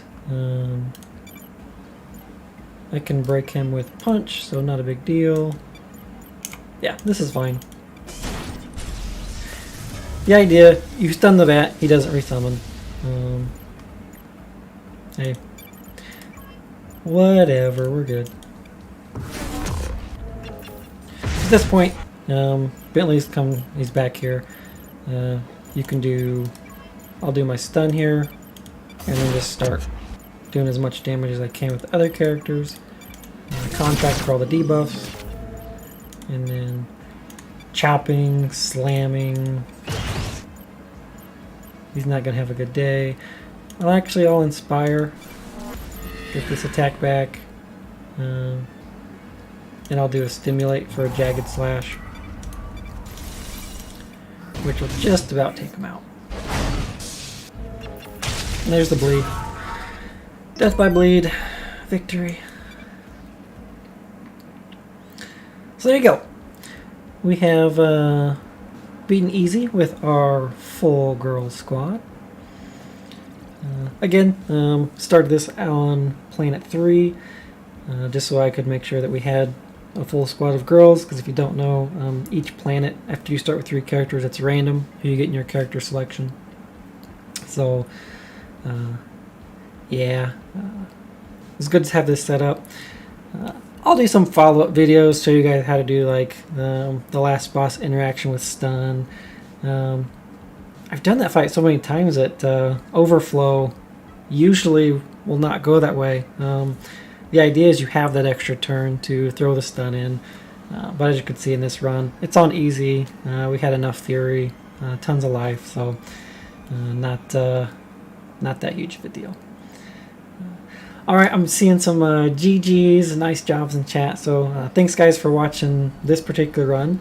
What we'll do is I will take probably a little 5-minute break here just to get some more water, and then what I will do, I will start and do the first parts of a run. We'll do a new one on a higher entropy. I don't plan on completing that run, just to kind of get people started. If you jumped in on Planet 3, you'll be able to watch something from the start, and I'll go over some character tips, strategies, and that'll take us to about 2 o'clock Central, 3 Eastern. At that point, what we'll do is I'll look at maybe getting some speed run stuff in. I guess let me click through these screens and we'll see who the next character it picks is. So Jedin says, "Oh, congratulations!"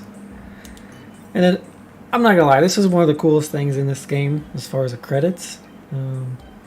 So here's all your developers, all pixel arted, nice lines here. So I'll just walk through. So we'll give all the developers their kudos. So Peter, Christian, Brian, Matt, Colin's down here. So we'll give them their due. Gary. We have Linda over here with some awesome, that's like gunslinger armor right there. Lucky. Overworked. Saying he's overworked. No sleep. Ken. And then up here we have Jacqueline. So these are the, I believe, all of the massive mod group. So pretty cool to have them in the credits. But we'll exit the base here and see what happens next. Oh, and this is what I'm excited about. I believe this is a little teaser for one of the next installations that the developers are putting in. So I think this is a new Goliath that's coming out. Obviously, it looks gargantuan. And then this is the Imperial homeworld. So that's all coming out in future patches. All right, who we got? So Bentley's down. And my all right, so over there's Gunslinger. That's all right. So hey Pext, they locked my Gunslinger. We'll probably do we'll do it. We can do a speed run without the Gunslinger. Tell you what, not a big deal. So we have to save our Gunslinger from the clutches of the Imperium. Yeah, Apex says boo. Yeah, so at this point, let me I'll flip screens here and just kind of do some talking before I take a quick break. But again, just to tell everybody, we are here to again promote breast cancer awareness, women's health, and to issue the community challenge of starting a new game on any difficulty, picking 3 girl characters as your opening team, and then completing the game. Post your screenshots in Discord, and that'll actually get you entered to win prizes. This contest, even though we're having our live stream today for a few hours, the contest will run until Tuesday evening. So I think I'll probably close out at maybe, let's say 9 or 10 o'clock Eastern time on Tuesday. So get your screenshots posted. Even if you can't beat the game and you run into a boss and maybe can't complete it, feel free to post your game over screens. I won't judge too much, but those that are able to complete the game with the girl power team, we'll make sure that you get entered into our raffles. We'll do a little spin to win thing on Tuesday. I'll do a quick live stream event for the winners there. I think we have some Steam gift cards, and I think we have Massive Damage is actually putting together some goodie bags for those that win. So again, this is just to kind of promote awareness in the cause. As I mentioned before, if you go to the description of the YouTube channel, we have 2 links there for you where you can make donations.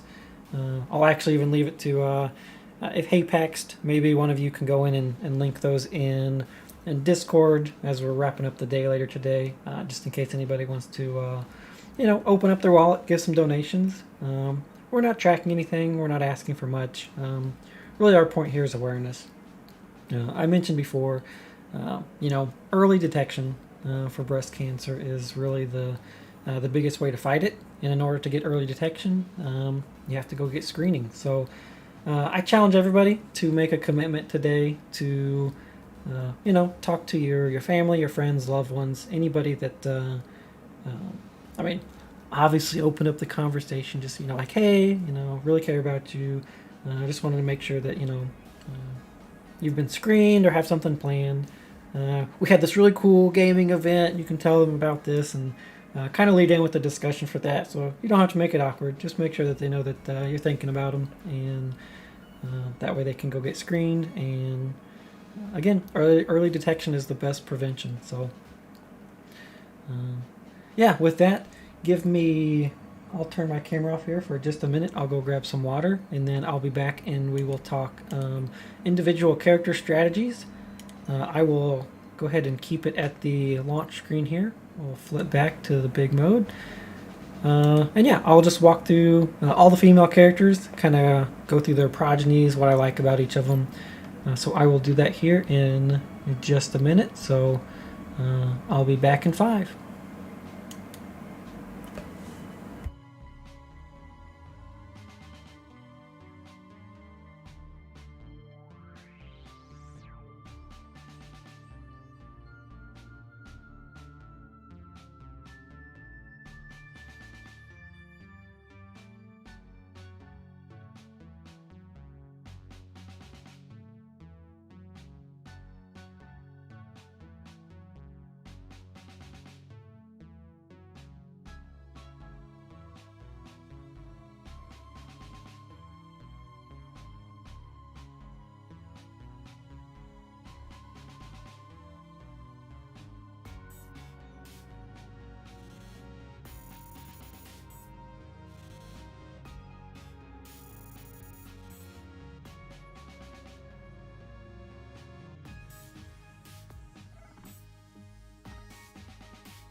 All right, we're back. Let me just check Discord real fast.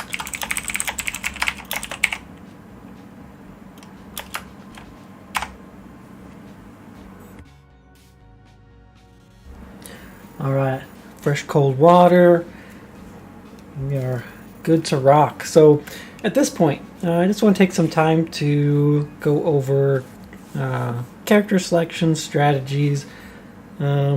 Item builds could take a little too long, but we'll kind of just get going with each character and see where time takes us.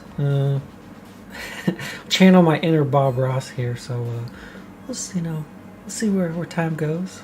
I have some happy little character selections. So first we have Win. So base Win. So the Valkyrie's the class. She is one of the actually first characters that you start the game with, and I probably don't utilize her as much just because of some of the other options that open up later. And I think that's mainly because her lack of AoE. Her single target armor break is really good. Sword and implant gives you the ability to get lots of armor shred down the road. If we look at her information, so pretty standard as far as like, she's your kind of jack of all trades, to be honest, in terms of just like starting single target damage. Battle Cry, it's actually a really good ability. It's 20 Fury, so if you have a Fury build, you can actually spam this a bit more than you would normally. And the run I just completed, I used it quite a bit to pump up the damage on different combo moves. So there's also a trait you can get with her when she does Battle Cry. It instantly puts her in a defensive stance. So if you wanted to actually primary tank with her and use Battle Cry on certain fights, you can do that. You have Sunder, again, armor break. Sever is actually her biggest stagger move. That's the little green bar there. It says 30 seconds. Hugh, it's a flurry AoE, single target. Chop, again, it's just a better version of slash or of cleave. Yeah, if you start looking through her progenies, which are different character unlocks, I'm not too impressed by the different progenies. You can get Sunder at level 4. Again, it's the same as the base one. This one takes Sever out and gives you more of a flurry build. Not too much to say about the Zera progeny. The Diana one, you actually start getting into where you get your Sever at level 4, and then it goes into your flurries and then chop. You have Neva, who has whirlwinds first, so flurries first, then you get your Sunder move later. As you're looking through here, what you can see with the different progenies is the shield, armor, health, that will all kind of adjust. But what you want to look for is they can actually have different damage and different stagger. So for this, you see 25 damage, 20-second stagger. There's 21 and 20. 25 again and 20. And then 28 and 20. So I used Neva on my last run because just has bonus damage. Less health, less armor, but has more damage. And then you start getting some of these flurry moves early. So as far as when looking at items, because she has an implant and sword, swords can have bleed, which would make this whirlwind effect. It actually has passive bleed on it. Then you have an item with bleed, so it actually makes her kind of more for like that bleed build if you want to go with flurry. It's possible. I don't use that very often. Just again, there's better choices to do that. Mainly, you can use her for like Sunder and Break. If we go back to the base one, Sunder is really good because it's got armor break. As you can see, the little box with a square. It's reaching, so you can hit back row, and it has a little bit of stagger. So paired with a good stagger sword and a good implant, you could make Win your stagger character. And then with Sever, again, this is almost an instant attack once you get later on in the game. You get that crit bonus up. You can get anywhere from 30 seconds up to about think you get a sword with plus 20 delay, and then the extra buff. So they can get her up to 45 to 60 seconds of stagger, which is kind of crazy for a win. Moving on, we'll jump to our next character here. So we're going to skip the robots and the boys today. So you didn't see the Aegis in my last run. Aegis is a tank. She has, really good, just in general stagger damage. The description here is pretty good. I didn't mean to say damage, like she has good stagger and can take damage. So if we look at her moves, she can guard, which reflects some damage, but the big thing about her is, pardon me, this fortress move, which will actually guard your entire team. Just be careful on this though, because when you use fortress, all debuffs and all like multi-targeted abilities on your party will focus into her, so she can take pretty heavy damage. Even though she's tanky, if you use fortress at the wrong time and absorb like 5 monsters attacking your whole party with AoE moves, she's not going to make it. So just be careful with this. Her abilities charge shields. This is great. You can use it multiple times in a fight. It's also modified by different items that give additional armor or additional shield regen. So like the Exalter and some of your other shield recharge will actually make this, go from 40 to 80 to over 100. And since you can use it multiple times, she's pretty beefy. As far as her staggering abilities, smash, 15 seconds, so it's decent starting off. The main one you'll get though is you'll actually get, here we go, you'll get shield throw. Yeah, sorry, I'm sitting here, I'm looking at a progeny. So at level 4 on the base, you'll get shield throw, which is a 35-second stagger. I just saw Altair join.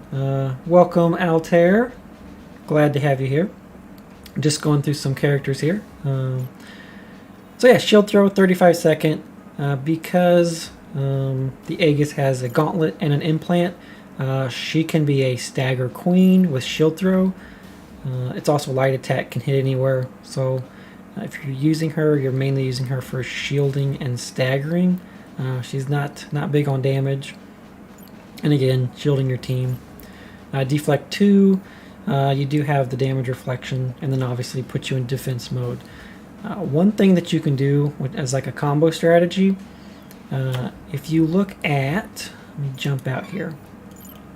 So the Varangian, or Varangian, however you pronounce that, you get to his base. So Pox, he has a move, which we're not talking about the boys, but I just want to show this combo. So for 10 Fury, he can give a party member damage reflect. So this is 25%. He has a perk that actually can make it 35. So if you get his 35% perk and you team that up with the Aegis, and you get her to even deflect 1, it's 25, deflect 2, 35, you can have 75% damage reflection, and then use a camping card to get another 25%. And then you add items on top of that. You could actually do like a reflection tank with the Aegis. You want to still pair it with some damage, but it's just kind of a neat combo that you guys can maybe try out. When looking at our progenies here, it really just, again, moves different things up here. Same thing with stagger, armor, defense. So Delve actually is a move that gets added. I don't think it's on base. Yeah, so Delve is new. It is a heavy attack. So I guess if you wanted to add more damage, or you find a good implant that makes maybe heavy, shred more armor, you could use that for, but most times you want to be either defending or using, shield throw with a different character. So that is the Aegis. We have the Empath is up next. Empath usually doesn't get a lot of love in our Discord community because she is a she's a true support. And normally when you would pick one of these two characters, it'd be the Empath against the Archon for what they do. Archon has AoE, so he can usually stagger better, but Empath has quite a few tricks up her sleeve. So she's got auras, speed up your attack. You can, again, using Stimulate. I think this move's underrated in the fact that not only does it give you more crit damage, but it makes you attack 10 seconds faster. So if you ever have a character that has strong break or stagger, but they can't crit to actually initiate that stagger, you can use Stimulate to make that move trigger. Mind Knife pierces armor and shield, can hit anywhere, and has 15-second stagger. It's not huge, but in the last run you saw, I gave her a fist weapon that had 20-second additional stagger, so she can actually be your party break at that point. Alright, her biggest move is her Fury move. Can only be done once per combat, which is sad, but what Inspire does is you can take a move such as, let's say, Jagged Slash with a Spectre. Huge damage. You can target a person with Jagged Slash. It'll cast instantly and then give her a second turn. So the idea is you're giving your big damage dealer the capability of doing 2 huge moves. You could do 2 blitzes with your Saboteur. You could do a combo with 2 characters, Inspire, do a second combo. That's pretty heavy on Fury though, so I was trying to do that last run, and it was working, but I don't do that very often. Mostly what you can do is, if you get a Marksman or Spectre, just obliterate 2 opponents right from turn 1. Shield Aura, it is what it says. It gives you some additional shield per turn. Peace, it's a defensive shield, but 15%'s kind of... I hardly ever use this unless there's nothing else to use. Empathic Surge, this is your shield regeneration buff that actually lasts for 3 turns. Same thing with her. If you get the Exalter, different things that buff shields, you actually, like, she can heal 30 to 50 shields per turn instantly just from this. So that's where she gets the comparison with Archon, except hers is a instant cast, so if you get the right items, she can actually be better than Archon for this. Just doesn't have the same AoE stagger. Strength, again, extra damage, that's great. And then Scion Knife is just a better version of Mind Knife. If you look through the different progenies, mainly the difference is what level you get certain auras. So for instance here, Shield Aura is at 4, this one's Time Aura. Now this particular one, Vera, she gets a different move. So Mind Scythe. This is a flurry move that pierces. So you can actually turn this version of the Empath into a pretty decent damage dealer, especially if you have items that stack up flurry, because you don't have to worry about any shield or armor. So if you get items with health damage or items that apply bleed, she can actually be pretty good as far as a damage dealer. Bad thing though is, in doing so, I mean, you get your strength aura early, but like your shield aura, and then there's no empathic ability at all. So you see this one, Empathic Surge, that's her main like instant cast shield regeneration. You don't get that with the damage dealing version. Alright, next up we have the Juggernaut. Juggernaut is an unlockable character, so you don't start the game with her. It was actually kind of interesting. The Juggernaut was the last character that I unlocked, even though I would consider her to be probably one of the best tanks in the game. So if you have the chance, ask a community member, unlock the Juggernaut. She is very good. Part of that too, we'll just look at her moveset. Let me jump back to the original. So I is the base name Juggernaut. She has punch, so you see there, decent damage, decent pushback, 30 seconds. Battering ram is a taunt, and also makes her generate shields for allies when she's hit. So this is where she just becomes such a good tank. Is you battering ram, your ally takes damage, and then, or sorry, your allies generate shield, and then her level 2, which is leech, you actually steal shield from an ally to gain it back to her, and then you also gain additional shield defense. So it's like you're taunting monsters, they're hitting her, they're giving your teammate shield, you're stealing that shield back from the teammates, and then, you know, it doesn't end your turn, so then you're battering ram, you're defending. So she's a great overall tank. Unleash, this is a light attack that's instant, that can hit anybody, 20-second stagger. Slam, she has armor break, crowd control, non-staggering AoE that weakens shield defense. My strategy for crowd control is you find a fist weapon and an implant that can do like an implant with marking, and then a gauntlet with you know, either armor deduction, attack deduction, something that's like just some sort of big debuff, and then use crowd control. And because it's an instant AoE, it'll apply that on the first turn of every fight you're in, and then you can go, you know, slam with all your damage dealers. Battering ram 2, same thing, just a better version of the level 1 version. With the Juggernaut, what I like to do as we go through the progenies here. So this one, you look through here, you get Slam, it's a little earlier. You don't get Unleash. You get her Rule of Law heavy attack move. That's if you want a little more damage. And that black mech suit looks super sick. But the one that I go through the most, I'll jump back here, is Hippa. So Hippocur. This is the progeny from the Guardian class and the Juggernaut. The biggest thing about this is you get gain elements, which is a feature of the Guardian, so you can switch between doing fire damage, frost, pulse, just on the fly.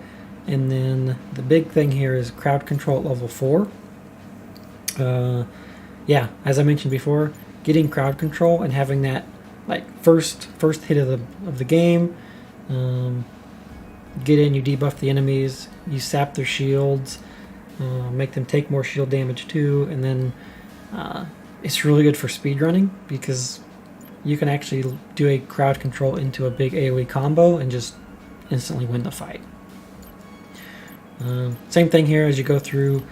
I probably wouldn't take her even up to level 8. I'd probably keep her at level 6 and level your other people if you go this route, just to give her the additional stagger, but you're pretty much defending or using crowd control every turn. As we go back to some of the other progenies here, again, you'll just have to look at them as you unlock them. Pound for Pound is a decent damaging flurry move, but it's on a long timer. As you'll notice with most characters in Star Renegades,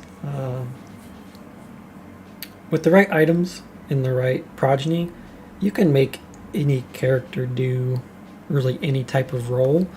The thing you want to do is just make sure that you have a role player in each playthrough. So have one person in your party that can do stagger. Have one that's really focused on damage. Have one that's focused on, either getting shields back, supporting, doing stuns.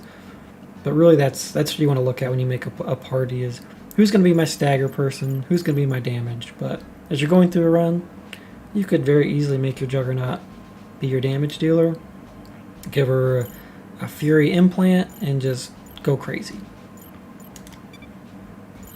This one, I don't think I've ever used Tisha, just because, again, getting a level 4 flurry move is not as important to me on the Juggernaut.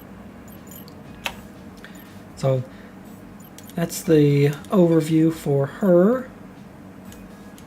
And then we've got 2 left here, so I'll go ahead and go with the Spectre. So, I don't know, the community might know, Spectre's probably my favorite character in the game. She might also be the most overpowered character in the game. That's just because as we go through her moveset, at level 1 she gets a 35-second normal stagger and a armor breaking heavy move that can hit anywhere on the map and still has 15 seconds of stagger. And if she gets targeted, she can stealth, and then the following turn she has an instant move. She has a stun, which any type of stun is great. Something else you can do is if you put a Peacekeeper implant on her, it makes light moves being able to reach, so she can hit Dissipate on any target. So that's a useful strategy. Debilitate. Don't use it much for the actual enfeeblement. There's not a lot of healing moves in Star Renegades. If they are, they're usually by one of the bosses. They have a couple different healing mechanisms, but most monsters don't have a healing ability, so what you'll use this for is the extra damage. As opposed to doing a blade shot and 35-second stagger, you can get more damage there using Debilitate. Less stagger, more damage. Jagged Slash, this is her heaviest hitting move. In fact, one of the heaviest hitting moves in the game. I think it is the hardest hitting move. If we look at Marksman, I'm just going to check this out. So Marksman's kill shot does 45, and then he gains extra damage from so 25% damage and crit. So 50, doing the math here. Yeah, it's like right up in line. So a sniper mode kill shot and a Jagged Slash are right in the same realm of damage, but she gets the additional crit bonus. So, yep, hardest hitting move in the game. Unstoppable is her AoE. I actually like progenies that get the AoE move earlier, because by the time you get it at level 8, you really want that for like Planet 3 moving forward, having AoE, and level 8's a little late to get that. So if we look at some of her progenies, this one gets Jagged Slash at level 4, but you see it does less damage, so 68 damage, 75. And then she gets some flurry moves. I don't really use these flurry abilities or progenies. This one, again, another flurry in times at level 4, unstoppable at 6. You still have your pushback, 35 seconds here. Here's the progeny I use most, because unstoppable at level 4, even though the damage doesn't look amazing, what you do is she's got a sword, a rifle, and an implant. You can put a bleed sword, a rifle that has another debuff, and then another bleed or debuff item on an implant. And so even though you're not like one-shotting the group, what you're doing is that following turn, every single monster or enemy is taking, I don't know, between 50 to 200 damage depending on your items, just instantly at the beginning of that turn. So this is where this level 4, you can start using this on Planet 2 and just mowing down things. And then you still get Jagged Slash at 6.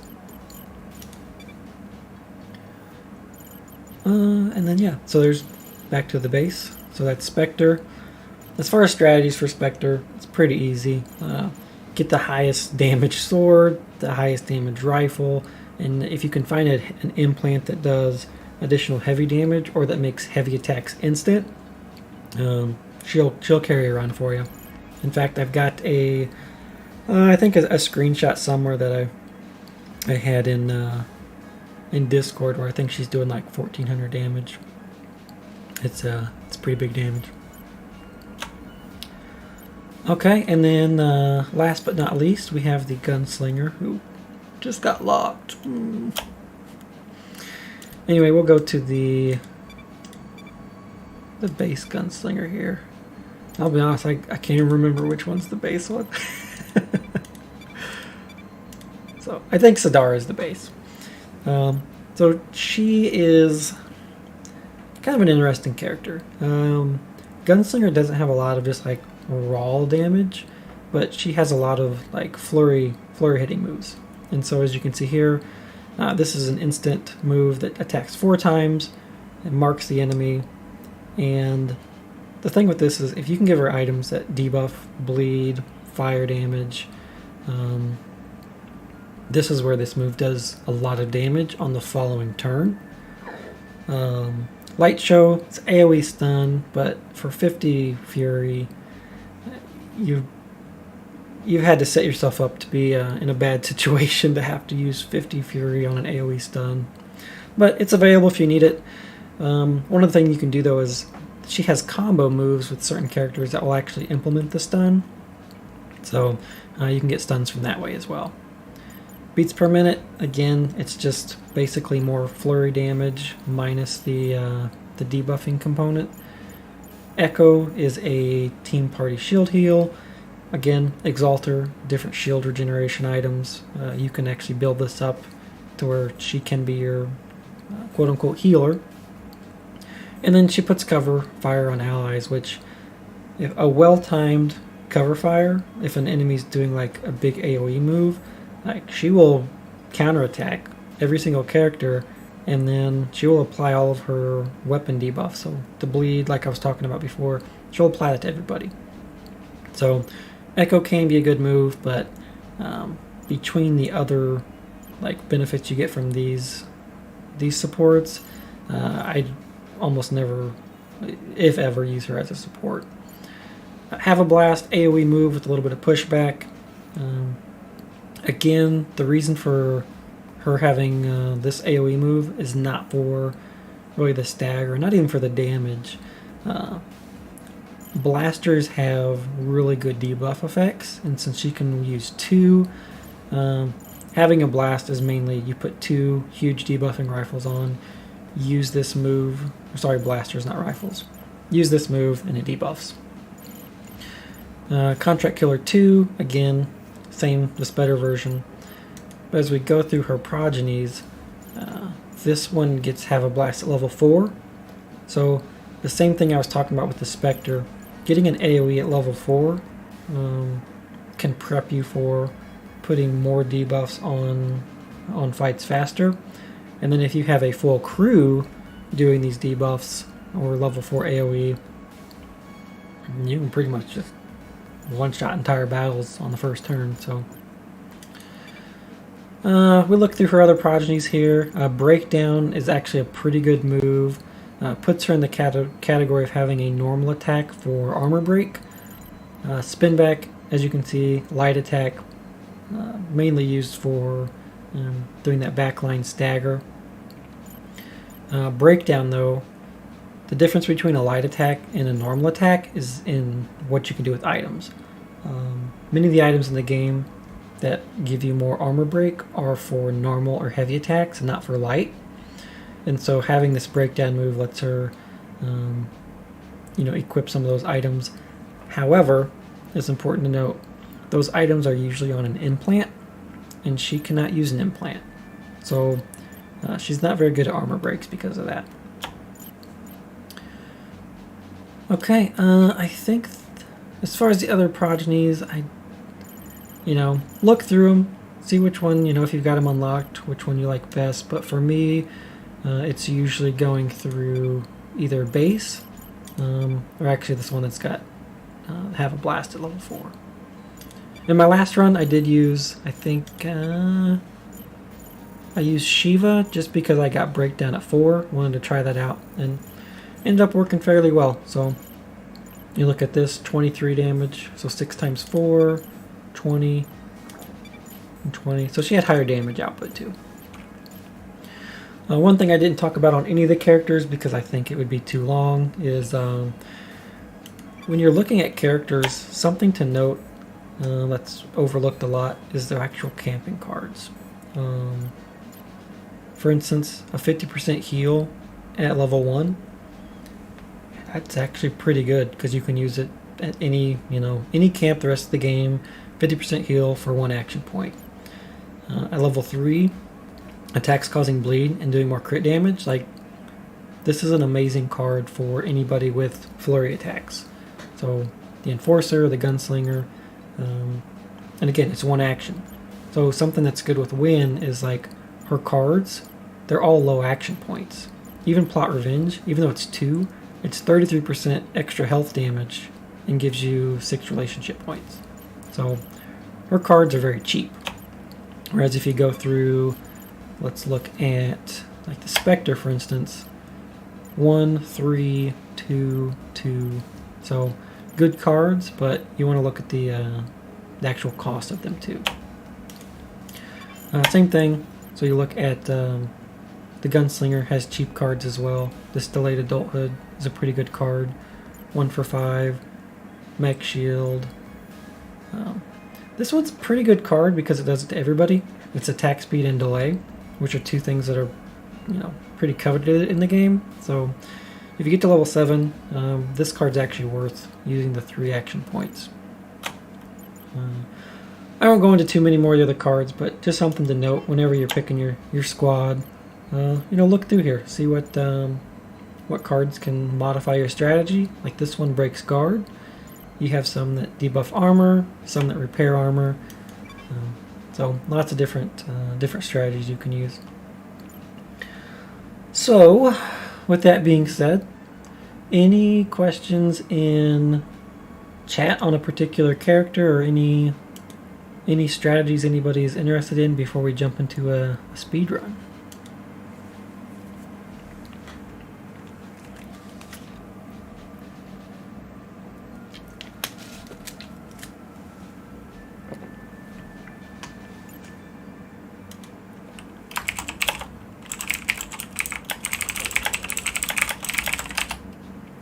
I'm just checking my chat in Discord.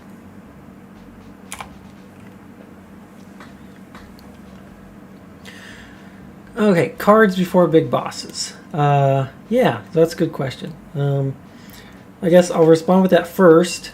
If you have, at the very last boss, you don't have a chance to use camp cards because there's always three battles before the boss because of the way that that's segmented.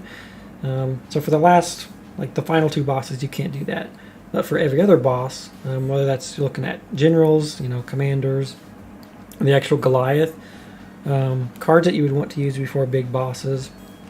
Let me just go through some of them.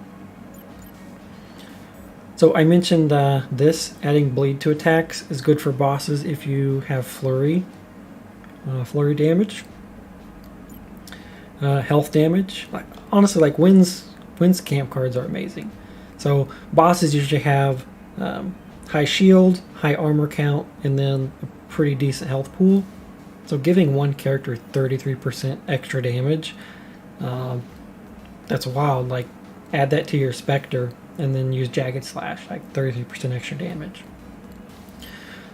These other cards, like, I don't know, I'm not a huge fan of armor. Just because there's so many monsters, especially at later difficulties, that your armor gets breaking pretty quick. I like shield better. The cards you want to use before bosses, though, and I'll go into some of these other characters too. So shield drain, no. Shield defense, no, not really. Attack speed, no. Attack delay, maybe. I think what I focus on is, since bosses have such high armor, you look for cards that have additional armor damage or bleeding. So again, attacks cause bleeding. Wouldn't use reflect. Attacks debuff armor defense. This one can be good before a boss if you're using Pox. Health drain. None of these, like, honestly, all these cards that are like 3 actions for all. There's only a couple that you'd really want to use, like attack speed and attack delay. Really good for bosses. Gives it to everybody. But that's if you have everybody staggering. And it's better, in my opinion, if you use single cards with lower cost on your stagger person. So there's no reason to have all 4 or 5 of your characters trying to stagger and wasting points on that card. Yeah. there's so many cards, so I'm just kind of going through these hay packs. But anything that's like health steal or health regen, I don't bother with those. Do as much armor damage and like health and bleeding. Like those are the 3 things: armor damage, health damage, and bleed. If you can get those on a boss, you pretty much be set.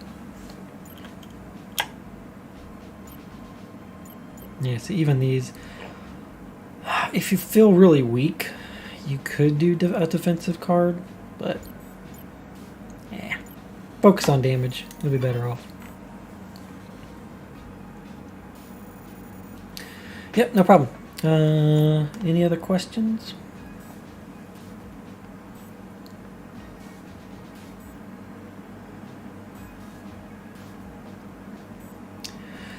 Okay, if not, we will move on to an entirely different system of the game, which is items. So let's go to the armory.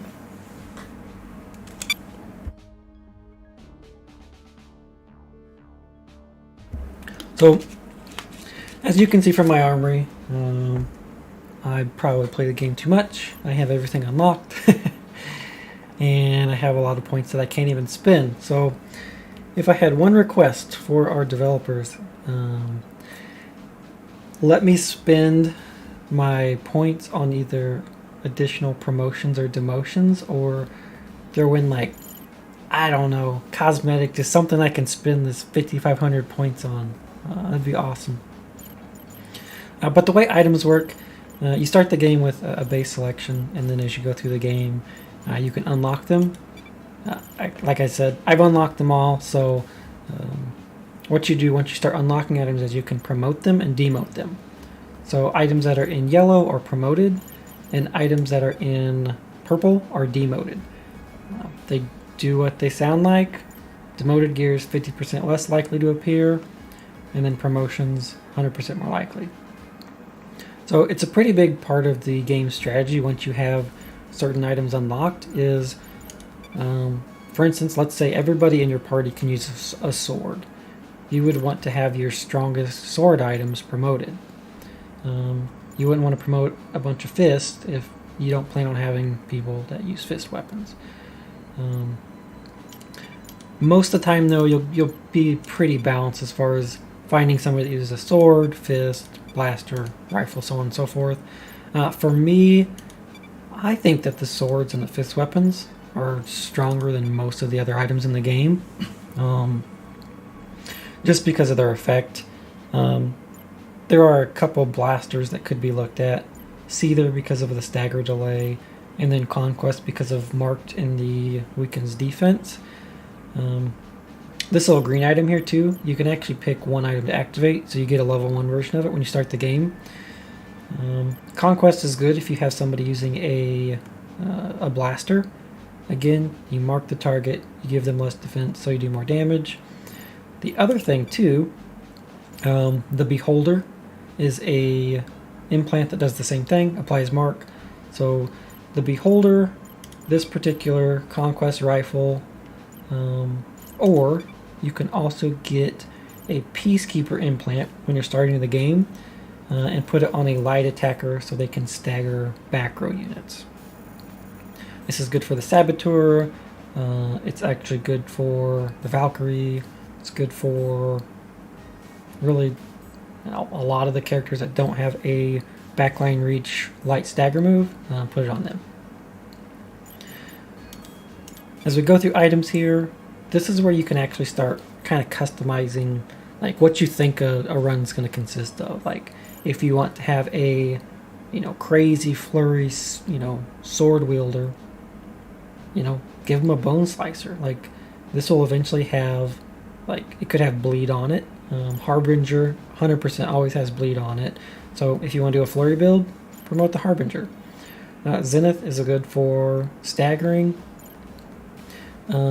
This breaking guard, there's only a couple units in the game that actually throw up a guard or do some sort of counter, but I'm not going to spoil it. But once you run across them, you'll know that this could have been a good item to have equipped.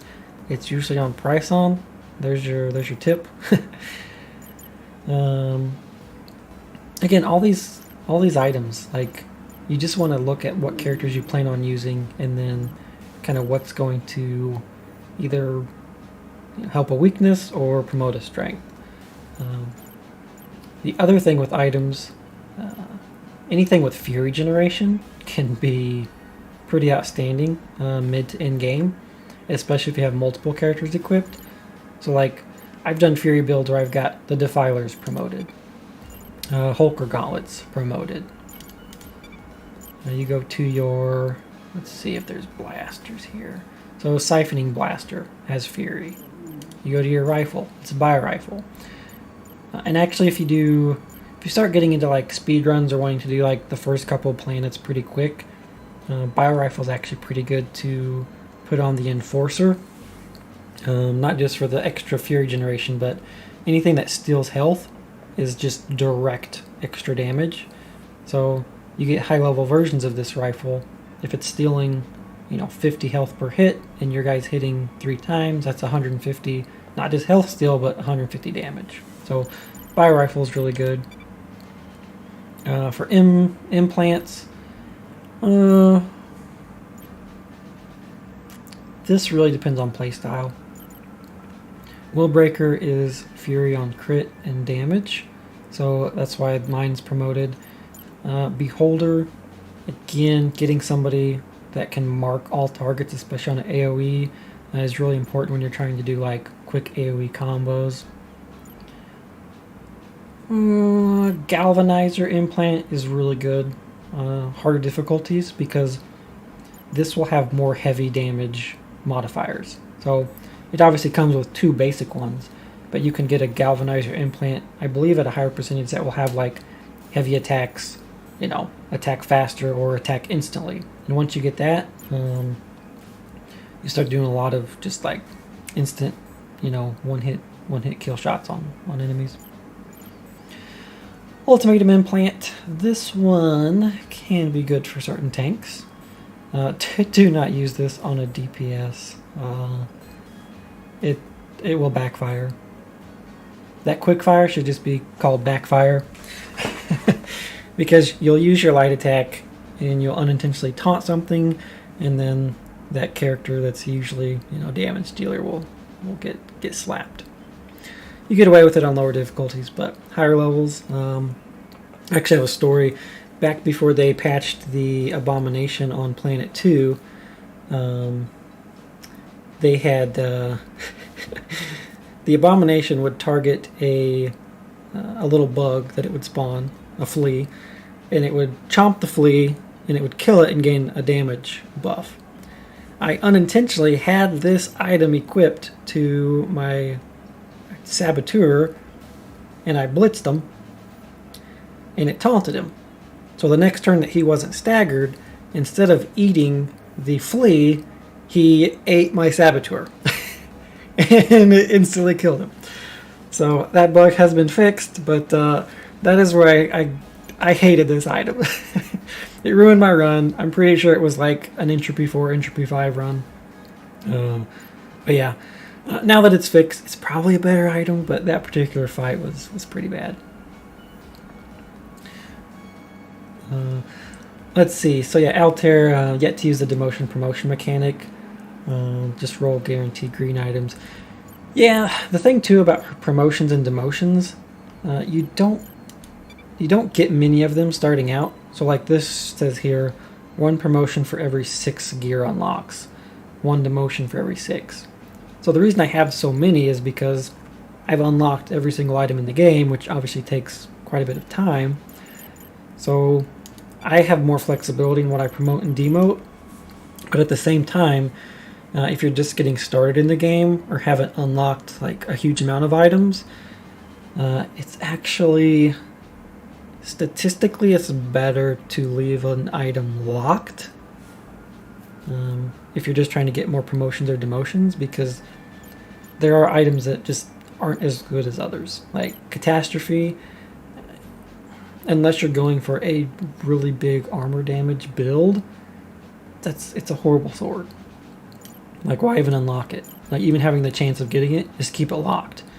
I know Haypax has a guide that he's working on, and he actually, when he's doing speedruns, he sets up, like, he has the perfect item speedrun setup to where only the items that he wants to spawn, he has unlocked. And so by having that increase, he can get through those items much quicker. Whereas me, I can get unlucky and get a crucifier and all these other items, but I do still think that the promotion and demotion system works well. Like, you don't see these items as much, and the ones you have promoted, you do see more of. I just think there should probably be something to where you have maybe like 4 more demotions or promotions throughout the game system. So that's items without getting into the real heaviest part of like every single item. What I'd say though is when you're picking items, try and understand like what is your strategy for this next run. Like, who is the overseer? If you're running entropy 5, what are the commanders, or what debuffs are you most concerned about? Staggering, you obviously want to have stagger items, but just remember as you get into higher difficulties, that turn after something's staggered, they don't break as easily. So don't just rely on stagger either.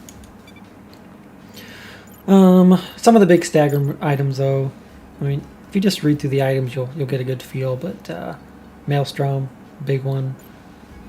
Dominion, good one. The rest of here, Retribution. I get like fist weapons have lots of stagger on them. So the other one that's kind of a hidden gem is the nano gauntlets. Not for the steel armor, but for the weakened damage. At level 10, this is minus 50% damage. You put this on a Juggernaut, use crowd control, then every enemy does 50% less damage.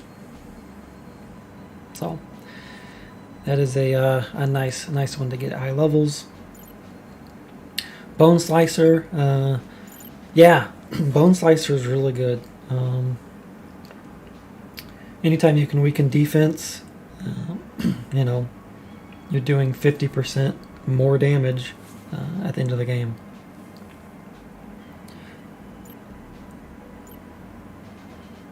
Oh, yeah, so yeah, if we roll the video footage back, like, that was like the worst selection, Haypax. I had the most amazing Bone Slicer against the most amazing Seether. So I could have bought both, I could have used both, but I was trying to figure out how much experience my crew would have. But yeah, man, you get this Bone Slicer. Especially like, so you've got the 50% weakened defense, you've got the attacks, I think at that point it's executing like 15 or 20 seconds faster. You have an AoE move, like, boom, things just, they melt. So yeah, I would agree that Bone Slicer, extremely good. Rifles, Requiem.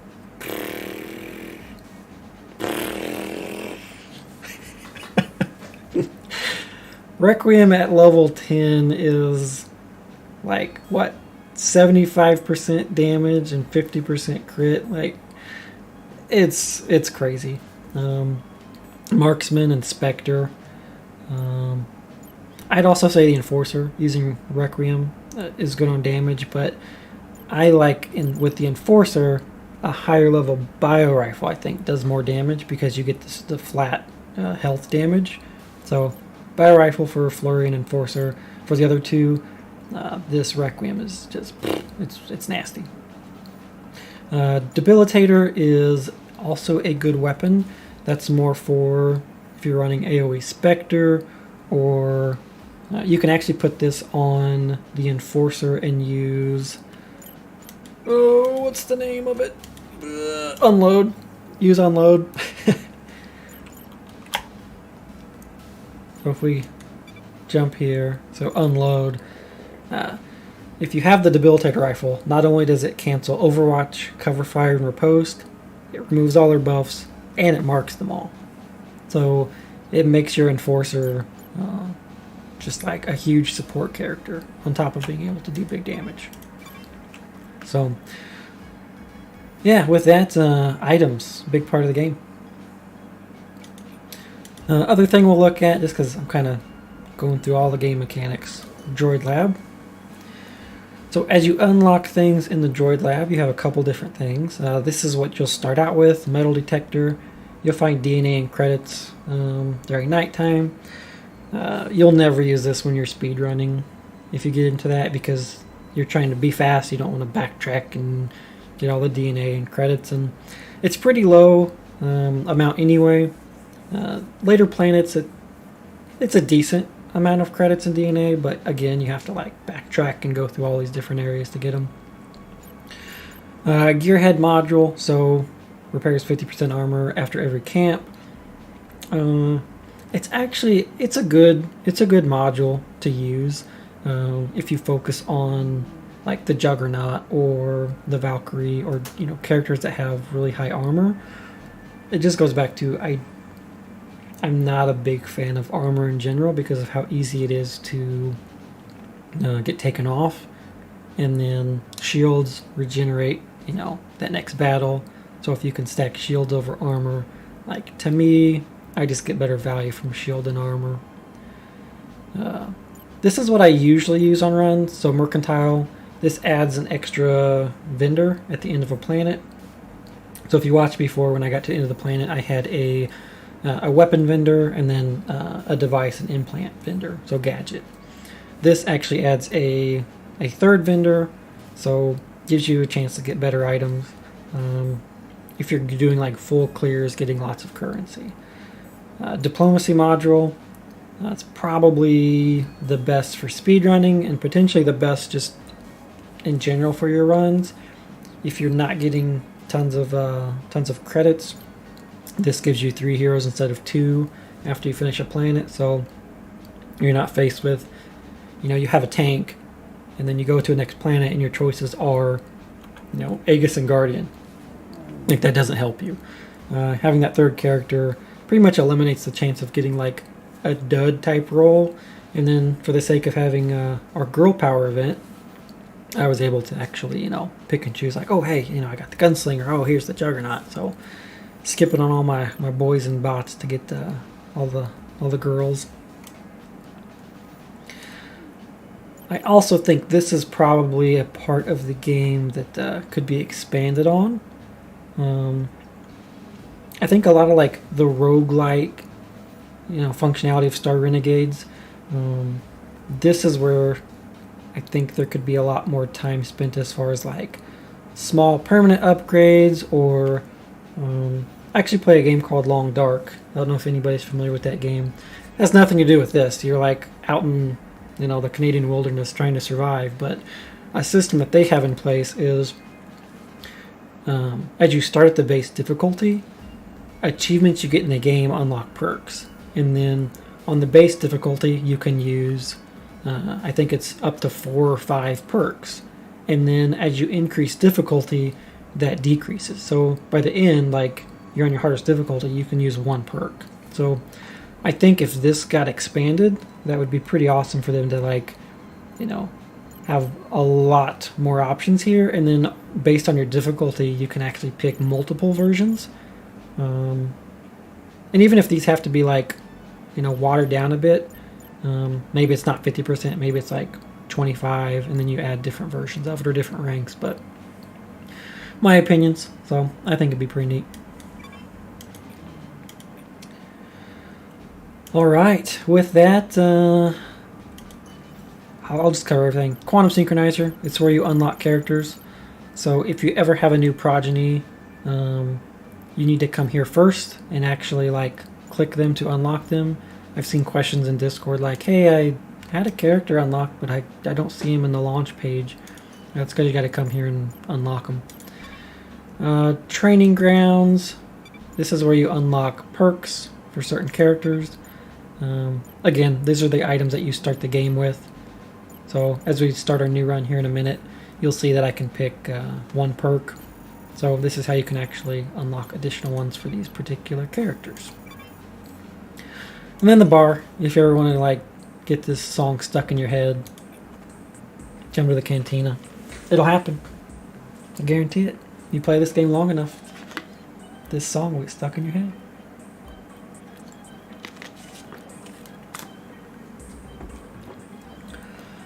So at this point, we're at 3:40 Eastern. My gunslinger is locked. I think I can still do a speed run without the gunslinger. So with that, let's see here. Let me chat to my buddy here in Discord, and we'll figure out if we want to do a little speed run competition.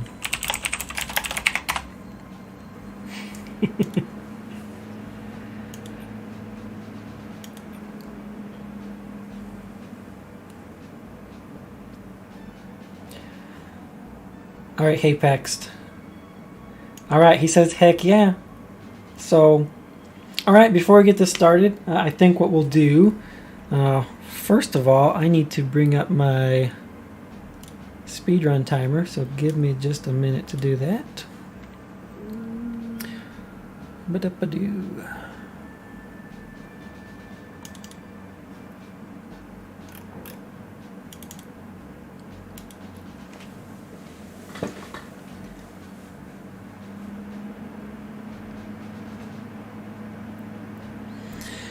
Alright, give that a second while it's loading.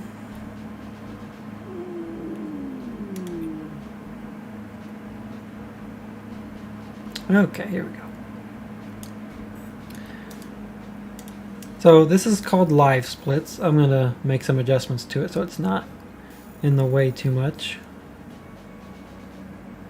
So this is where you can actually control speed runs, look at your segments, you know, see how fast you're doing different things, and then to like for me and others in the community, this is how you'd actually record your speed runs and submit them for becoming world champions. Ooh. So for the sake of this, yeah, I think I'll just keep my live splits here. Let me edit this. We'll do normal. Sorry that the screen's jumping around a little bit here. I just want to get this in the right category. Okay. Alright, so I think I'll get my run started. Hey Pax, I think I'll tell you what, we can do this different ways. Since we're not going to do like a split screen speed run, I'll leave it up to you. If you want to watch my speed run and then record yours, and we'll compare them later, or if you want to hop off and do yours simultaneously, that is purely up to you. I don't have my my gunslinger, but I won't worry about that. So I'll kind of just explain to everybody viewing like you know what's going on. So let me throw a quick message in Discord that this is what's about to happen, and we will move forward.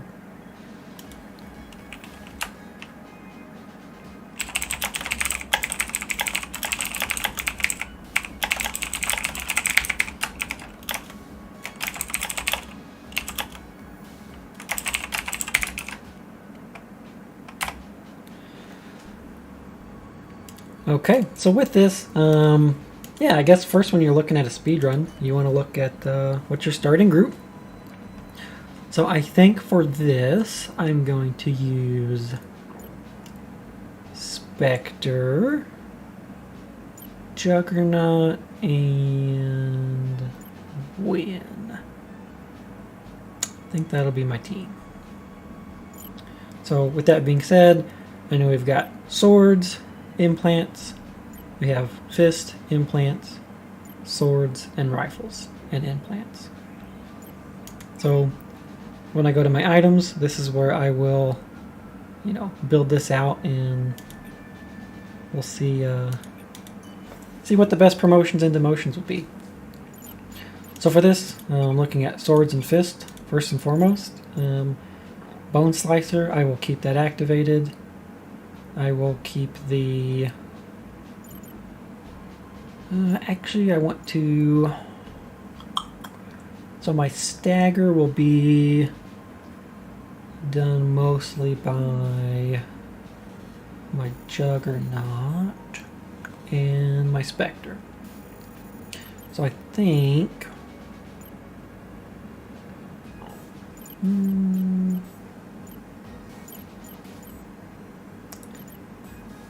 yeah, I may add the Defiler in there too. Let me see what else I got. So for fist weapons, Maelstrom, yes. And I definitely want to have... yeah, Hulker and Maelstrom. Those are fine. Blasters, I've already got some demoted.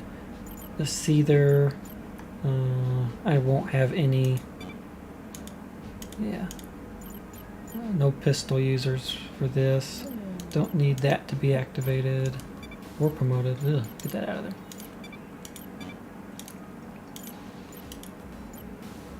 Okay, I'm going to activate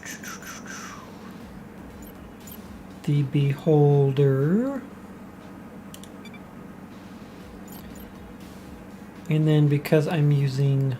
I'll probably focus some on Fury. I'll have the Willbreaker. And then... heavy damage, Galvanizer for the Spectre, and then I've got my last promotion I'll use on one of the rifles here, probably the Bio Rifle, or no, Requiem. Okay, so with that, I've kind of got my items set out, all these items. I don't need those. Bulwark core is good. Okay. So I've got my items set up, and we will do a speed run. So on this, I'll try and do as far as commentary. You'll hear the clicking of my enter bar a lot. In speed runs, you kind of just try and you get through it obviously as fast as you can, but at the same time, like, you want to set up a team that has this really good like opening power. So these three characters have really good opening power. So I want to make sure I got the right progenies here. So we'll see here. I want I think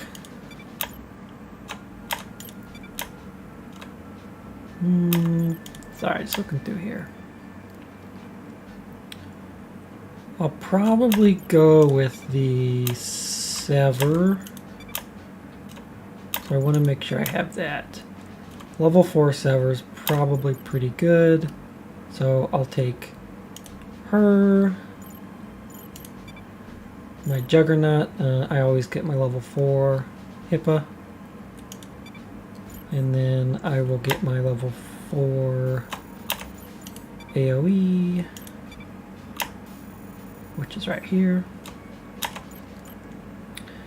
Okay, so for this we'll get to the cards here. This is the part I didn't explain earlier, but for this particular speed run, I want to have when will be my stagger and single target damage. So I will give her Berserker. Ironclad.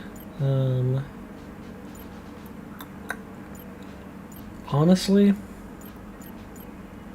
Rookie or Berserker are good because of the action speed. Yeah.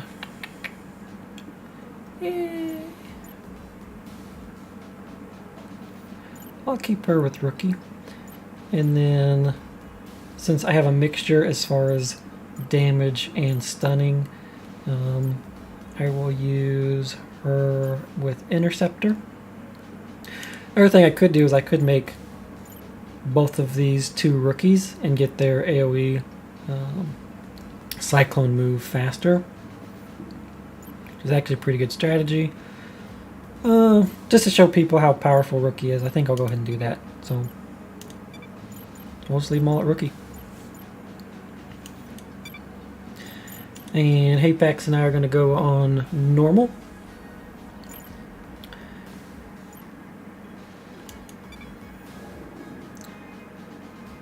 Alright, so once this gets loaded, we'll click our timer here. So this is my gunslinger. I'll start after we have this intro here.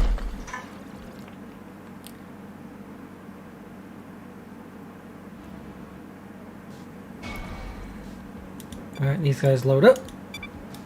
Yep. And alright, here we go. So timer's out. I know I have squad formation. I have a level 1 implant, so I'm going to equip that. Alright, and just you do a quick scan. Really quick, you just want to see items, not as many fights. And then here's speedrunning.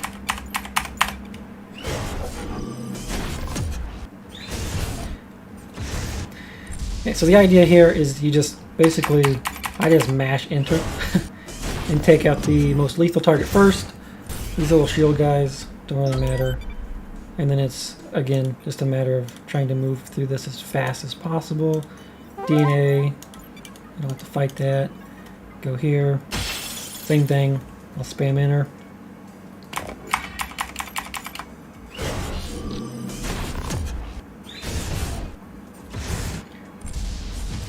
And see, because shields are recharging after every turn, that first hit that I'm taking, it doesn't matter. Alright, plowing through this. Again, I'm going to get armor. I will give the armor to my Juggernaut. I will move here, and this will be my boss fight. I could have leveled up at that point in time, but honestly, I did not need to. Again, this is a matter of just like getting through it as fast as possible.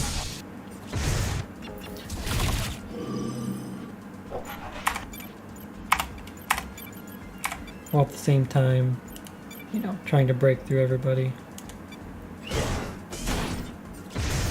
It took a little longer on that one just because I was wanting the right characters to take the damage. So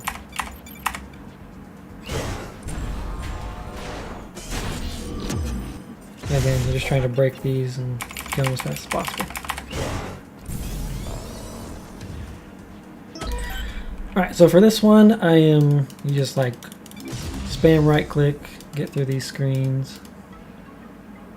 Alright, and then I'm going to level Win up to 3. The reason I do level 3 for her is so that she can get her extra camp card. Alright, now we've got extra stagger. That's good, so I'll equip that. And then you're off to the next planet.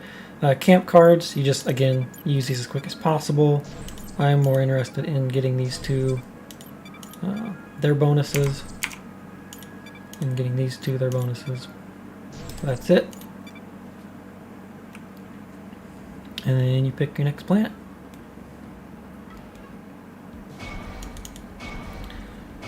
So for this, it's going to unlock all your generals. You see kind of who you're working with. You can look through their abilities at this point. Again, just try and do this as fast as possible. So I'm down here, again, looking at, you know, where is my path of least resistance here without being too crazy. So I'm actually going to go up this way.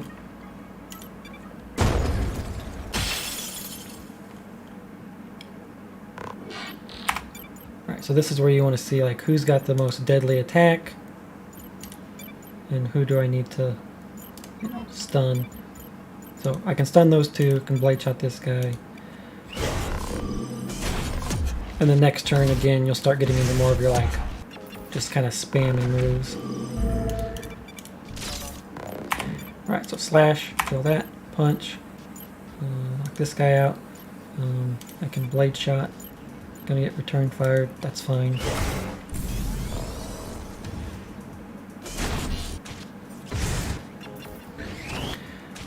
Alright, so again, we're just looking at kill shot here, punch this guy, backstab.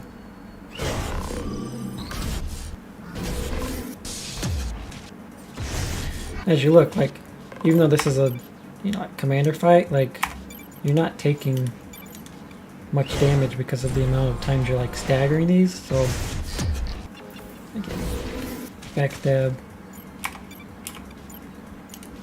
battering ram, and then She's going to take a little damage, but... Alright, so you get through that fight. Again, idea, left click and then spam right click, get you out of that screen. Grab your item. Harbinger, there we go. And then I'm moving to my next spot. So this will be one of those spammy ones. I want to target anybody with auto fire. They're all attacking my Juggernaut, so I didn't have to, you know, do anything else there.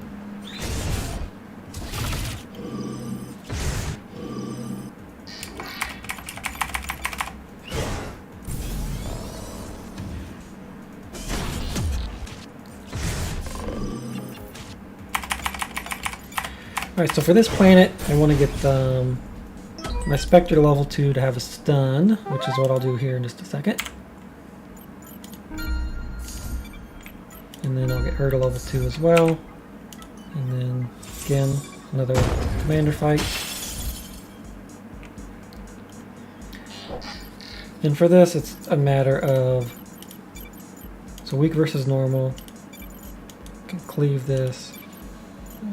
And then I can actually get the auto fire off the tank, or off the wall.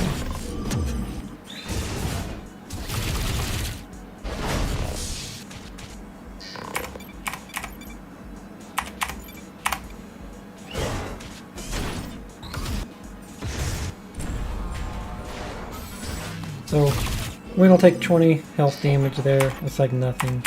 Again, now you just spam and enter.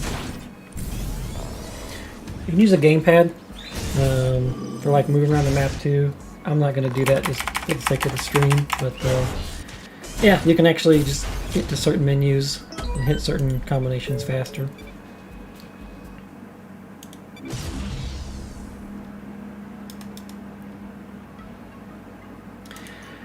Alright, so again, there's that. Get the item. Rifle, health damage.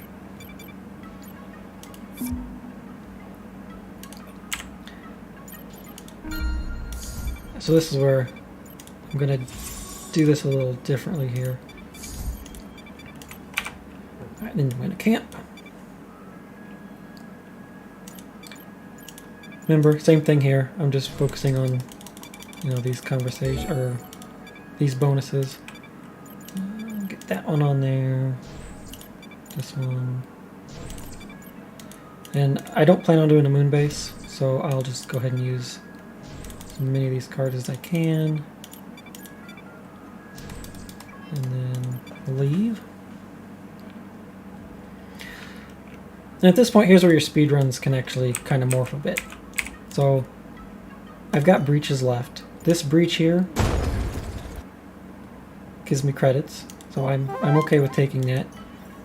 And then I have a choice here. I can get the commander, or I can go straight to the boss. I'm gonna go straight to the boss. So this is where, again, you just like spam your camp cards. Alright, they've got their Cyclone ability. And you just spam click.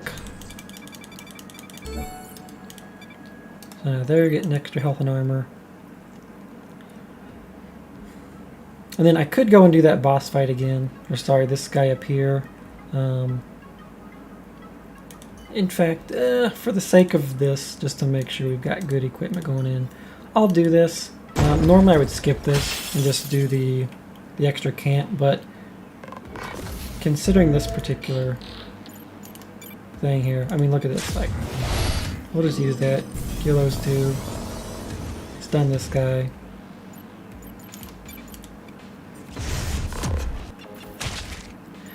I guess what I'm trying to say here is, like, I'm not taking up so much time on this fight that it wasn't worth running it, because I'll get experience and I'll get an item. So, it's all worth it in the long run.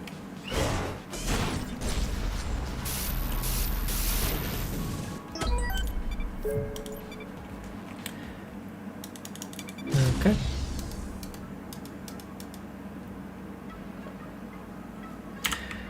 Alright, so now again, we get that extra level and another item box,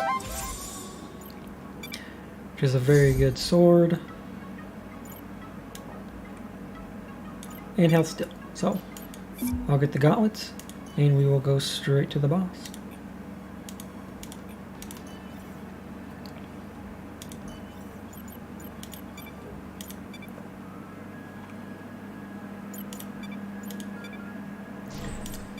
Like I said, this is all the same stuff I was doing earlier.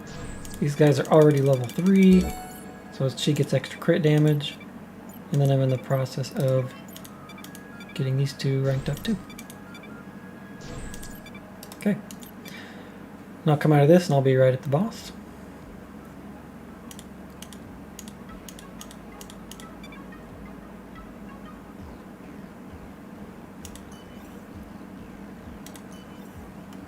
With 42 Fury, so that's important. Because once you fight these enough, you'll know their attack patterns.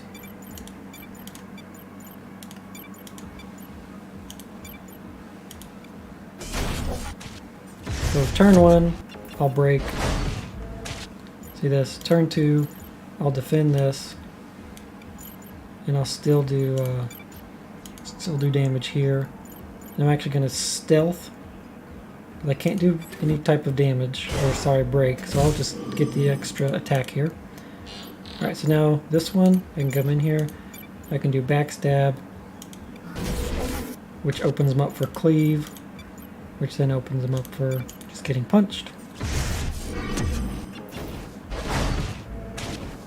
So again, at this point, bullet hell, that's fine. I just don't want to get crit by it, so I can still actually do some attacks here. Her I'll defend with, and then for this I can also do a blade shot.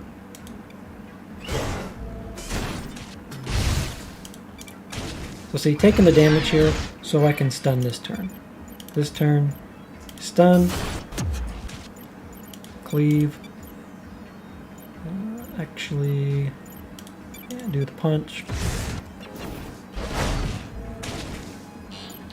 And see, now I can do different things like cleave, punch, and then backstab, kill shot. So, not the fastest first planet run, but not too shabby.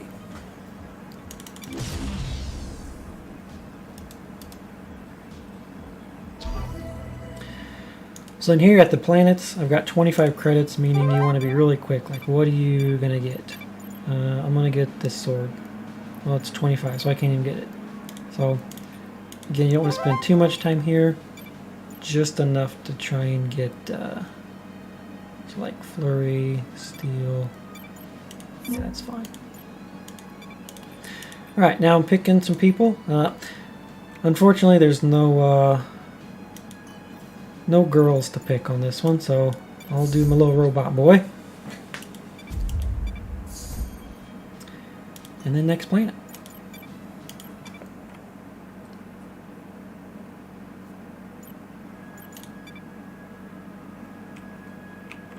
Again, same thing here. You want to just start getting particular people skilled up to get certain items, certain combos.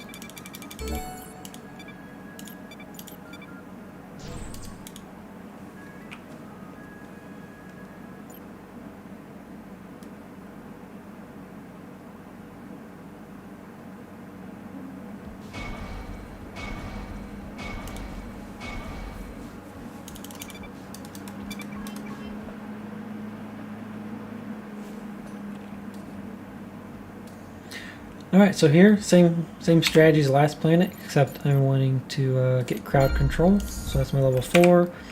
Alright, now I'm looking at, alright, what path do I want? There's a boss. This gets me up here. Again, you don't want to take too long. Just enough to kind of understand where you're heading. So I'll go this route.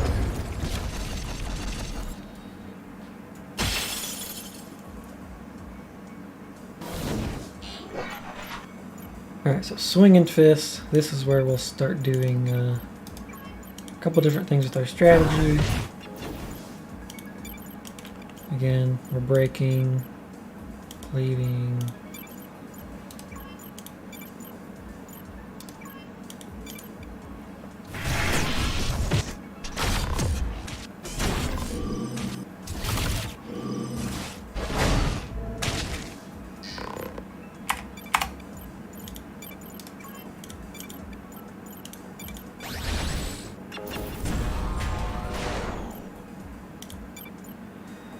So for this one, I want to make sure we get that broke, and then he's stunned.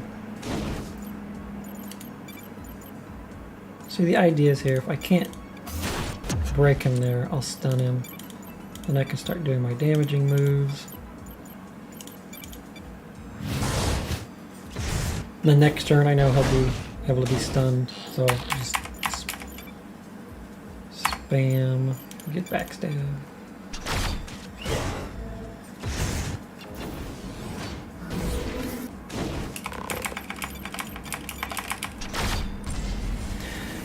Alright, so there's the commander down.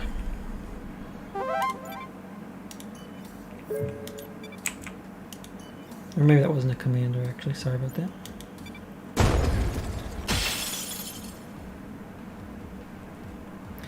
Alright, so this fight has 5 enemies. We're looking at several different moves here. So we're going to focus on staggering as much as we can. Again, crowd control. Great opening move. Backstab. Satellite charge is... that's a pretty rough move. I'll defend it though, so I'll just continue to break.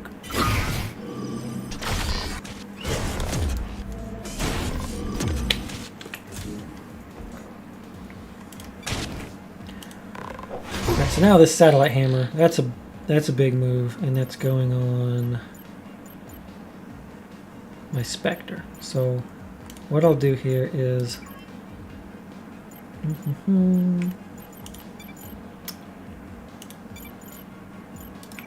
I think can't quite, I can do Fracture, I can't do Cyclone yet.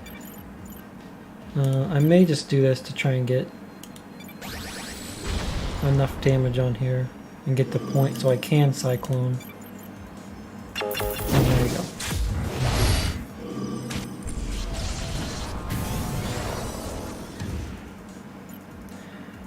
Right now, Satellite Hammer's gonna hit me. I know it's gonna hit me. So I'm just taking that hit, knowing that I can get that health back with a camp card.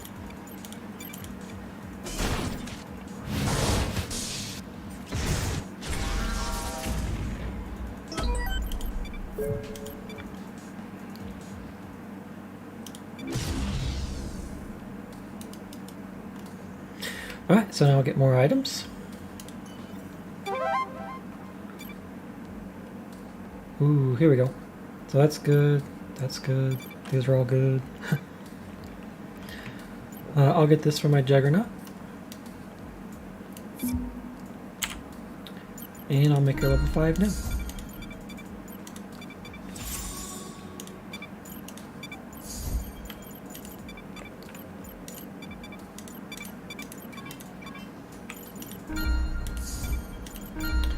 Right at this point, I probably could have leveled Fox up a bit sooner, but alright, let's roll.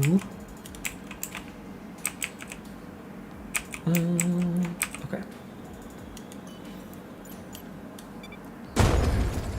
This here's actually a tougher fight, so we'll see how it goes.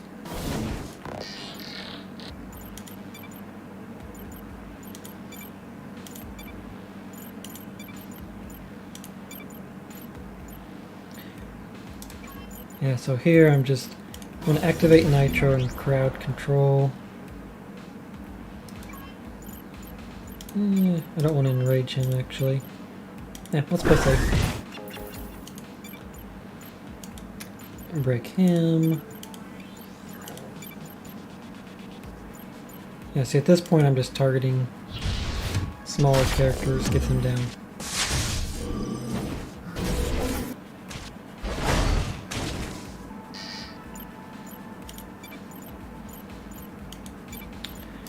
Alright, so ground pound is AoE. So we'll look here. Just looking at the health bars, nobody's going to get killed from it. So at this point, same thing. We'll just look at...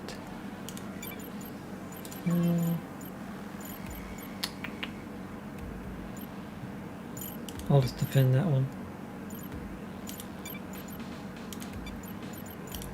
It's kind of a weird turn because they're blocking people, so not a bad turn to just defend, but I'll get some extra damage.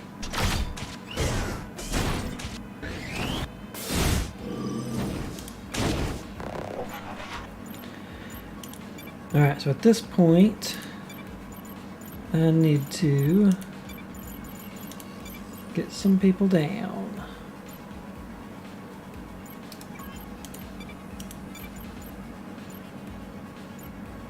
I'm probably gonna lose win. That's fine.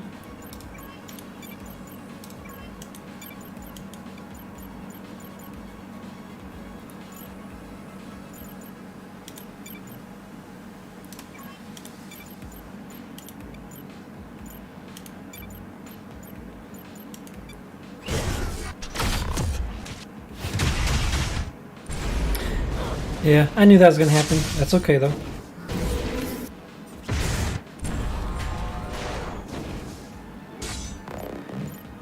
Alright, so swinging fist is fine. I can defend that. In fact, I'll go ahead and just batter and ram him to get the extra defense. Even though there's return fire, I want to get this guy down. So we'll do this.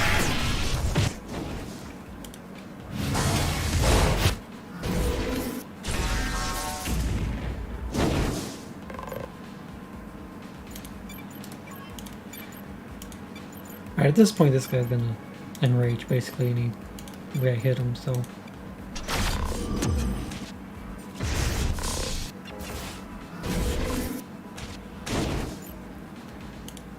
Right, same thing, just trying to use as much break as possible.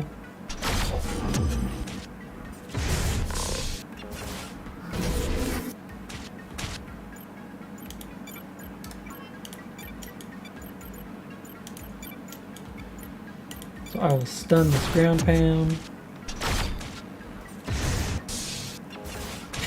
This brute, he's slapping me around, man. Alright, so I think I'll go ahead and leech. Get this defended.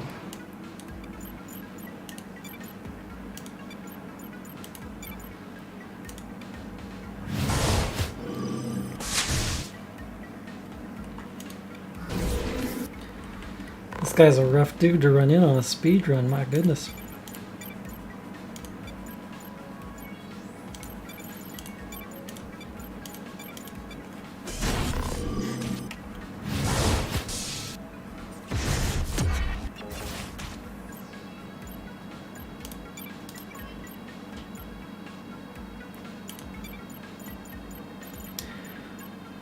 Alright, at this point I'm just kind of looking like this. It's kind of unfortunate because he's basically gonna tag most of these, so I'll just defend the turn.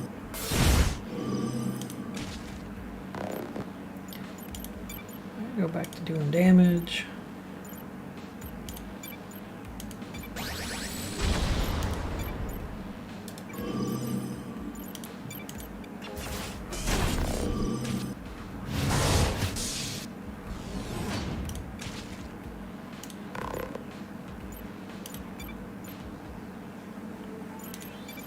Okay, I need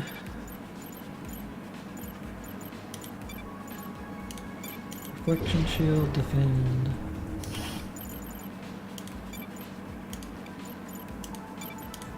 This is a terrible, terrible guy. Resist the normal and enrage every time he takes damage. Quite the terrible.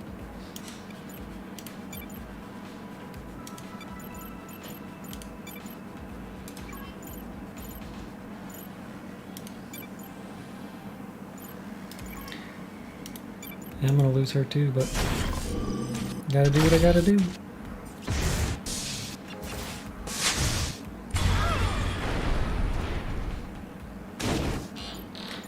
Alright, we gotta take him out. Oh.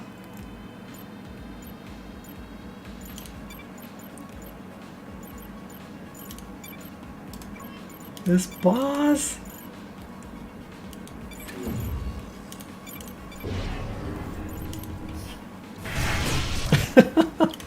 This could be the fastest speedrun that I just get owned on. Oh my goodness.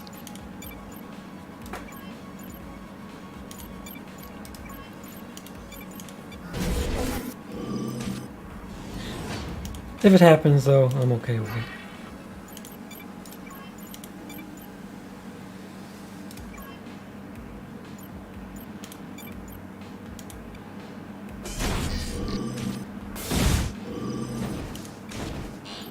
Alright, swinging fist. Yeah, I think mine's gonna end early. I can defend. Okay. I think the bleed's gonna get me. Oh, there we go. I lost! Oh no, I lost! Oh, that's so funny. Well, friends watching the stream, speedruns don't always go as planned. This guy, I'll give you the reasons why I lost, but the immunity or the resistance to normal on a monster that regenerates shield and enraged every time he takes damage, you don't run into that very often. So, at least not on these type of speedruns. So, unfortunately, we got the big old defeat. So, by default, we'll see what how far Apex gets, but there you go. So, that is losing on the speedrun. Oh, with that though, let's see, we're at 3:17, so we have reached our festivity times. So we'll get this exit out of. I don't know, maybe we'll see about doing another run later. We'll get that recorded. RNG was very mean to you. Was mean to me today. You know, it kind of was, but the important part's not me looking like I'm the greatest at this game ever. It's getting the community involved, spreading awareness. So with that, I will let Apex finish out his speed run. We'll see what timing he gets. I'll probably line up another one for maybe, might do Tuesday. Take a break later today, and then make sure that I'm, answering questions in Discord and whatnot. But for the last bit here, I'll just switch screens. And yeah, again, thanks everybody that tuned in. We'll call it a wrap after the failed speed run, but it was based on the schedule too. We were finished after the speed run. Again, check comments or hop into Discord. We'd be glad to have everybody. If you can make a donation to any of those two places, if you're feeling generous, do so. If not, again, all we're asking is that you go out and tell your friends, family, and loved ones that you're thinking about them and that you want them to get their screening. And then to anybody that unfortunately has either lost a family member due to breast cancer or lost a friend, keeping them in our thoughts and prayers, and then those that are survivors. Today is about spreading awareness and having some fun in this game, and hopefully, giving people some laughs as I got beat down by the RNG bat on several occasions. But no, I think all in all, great stream. Enjoyed everybody tuning in. We'll have the recording up later, but appreciate everything that you all do, that everybody does here. So with that, I'll stop rambling and wrap it up. So thanks everybody, and we will see you at our next event. Take care, everybody.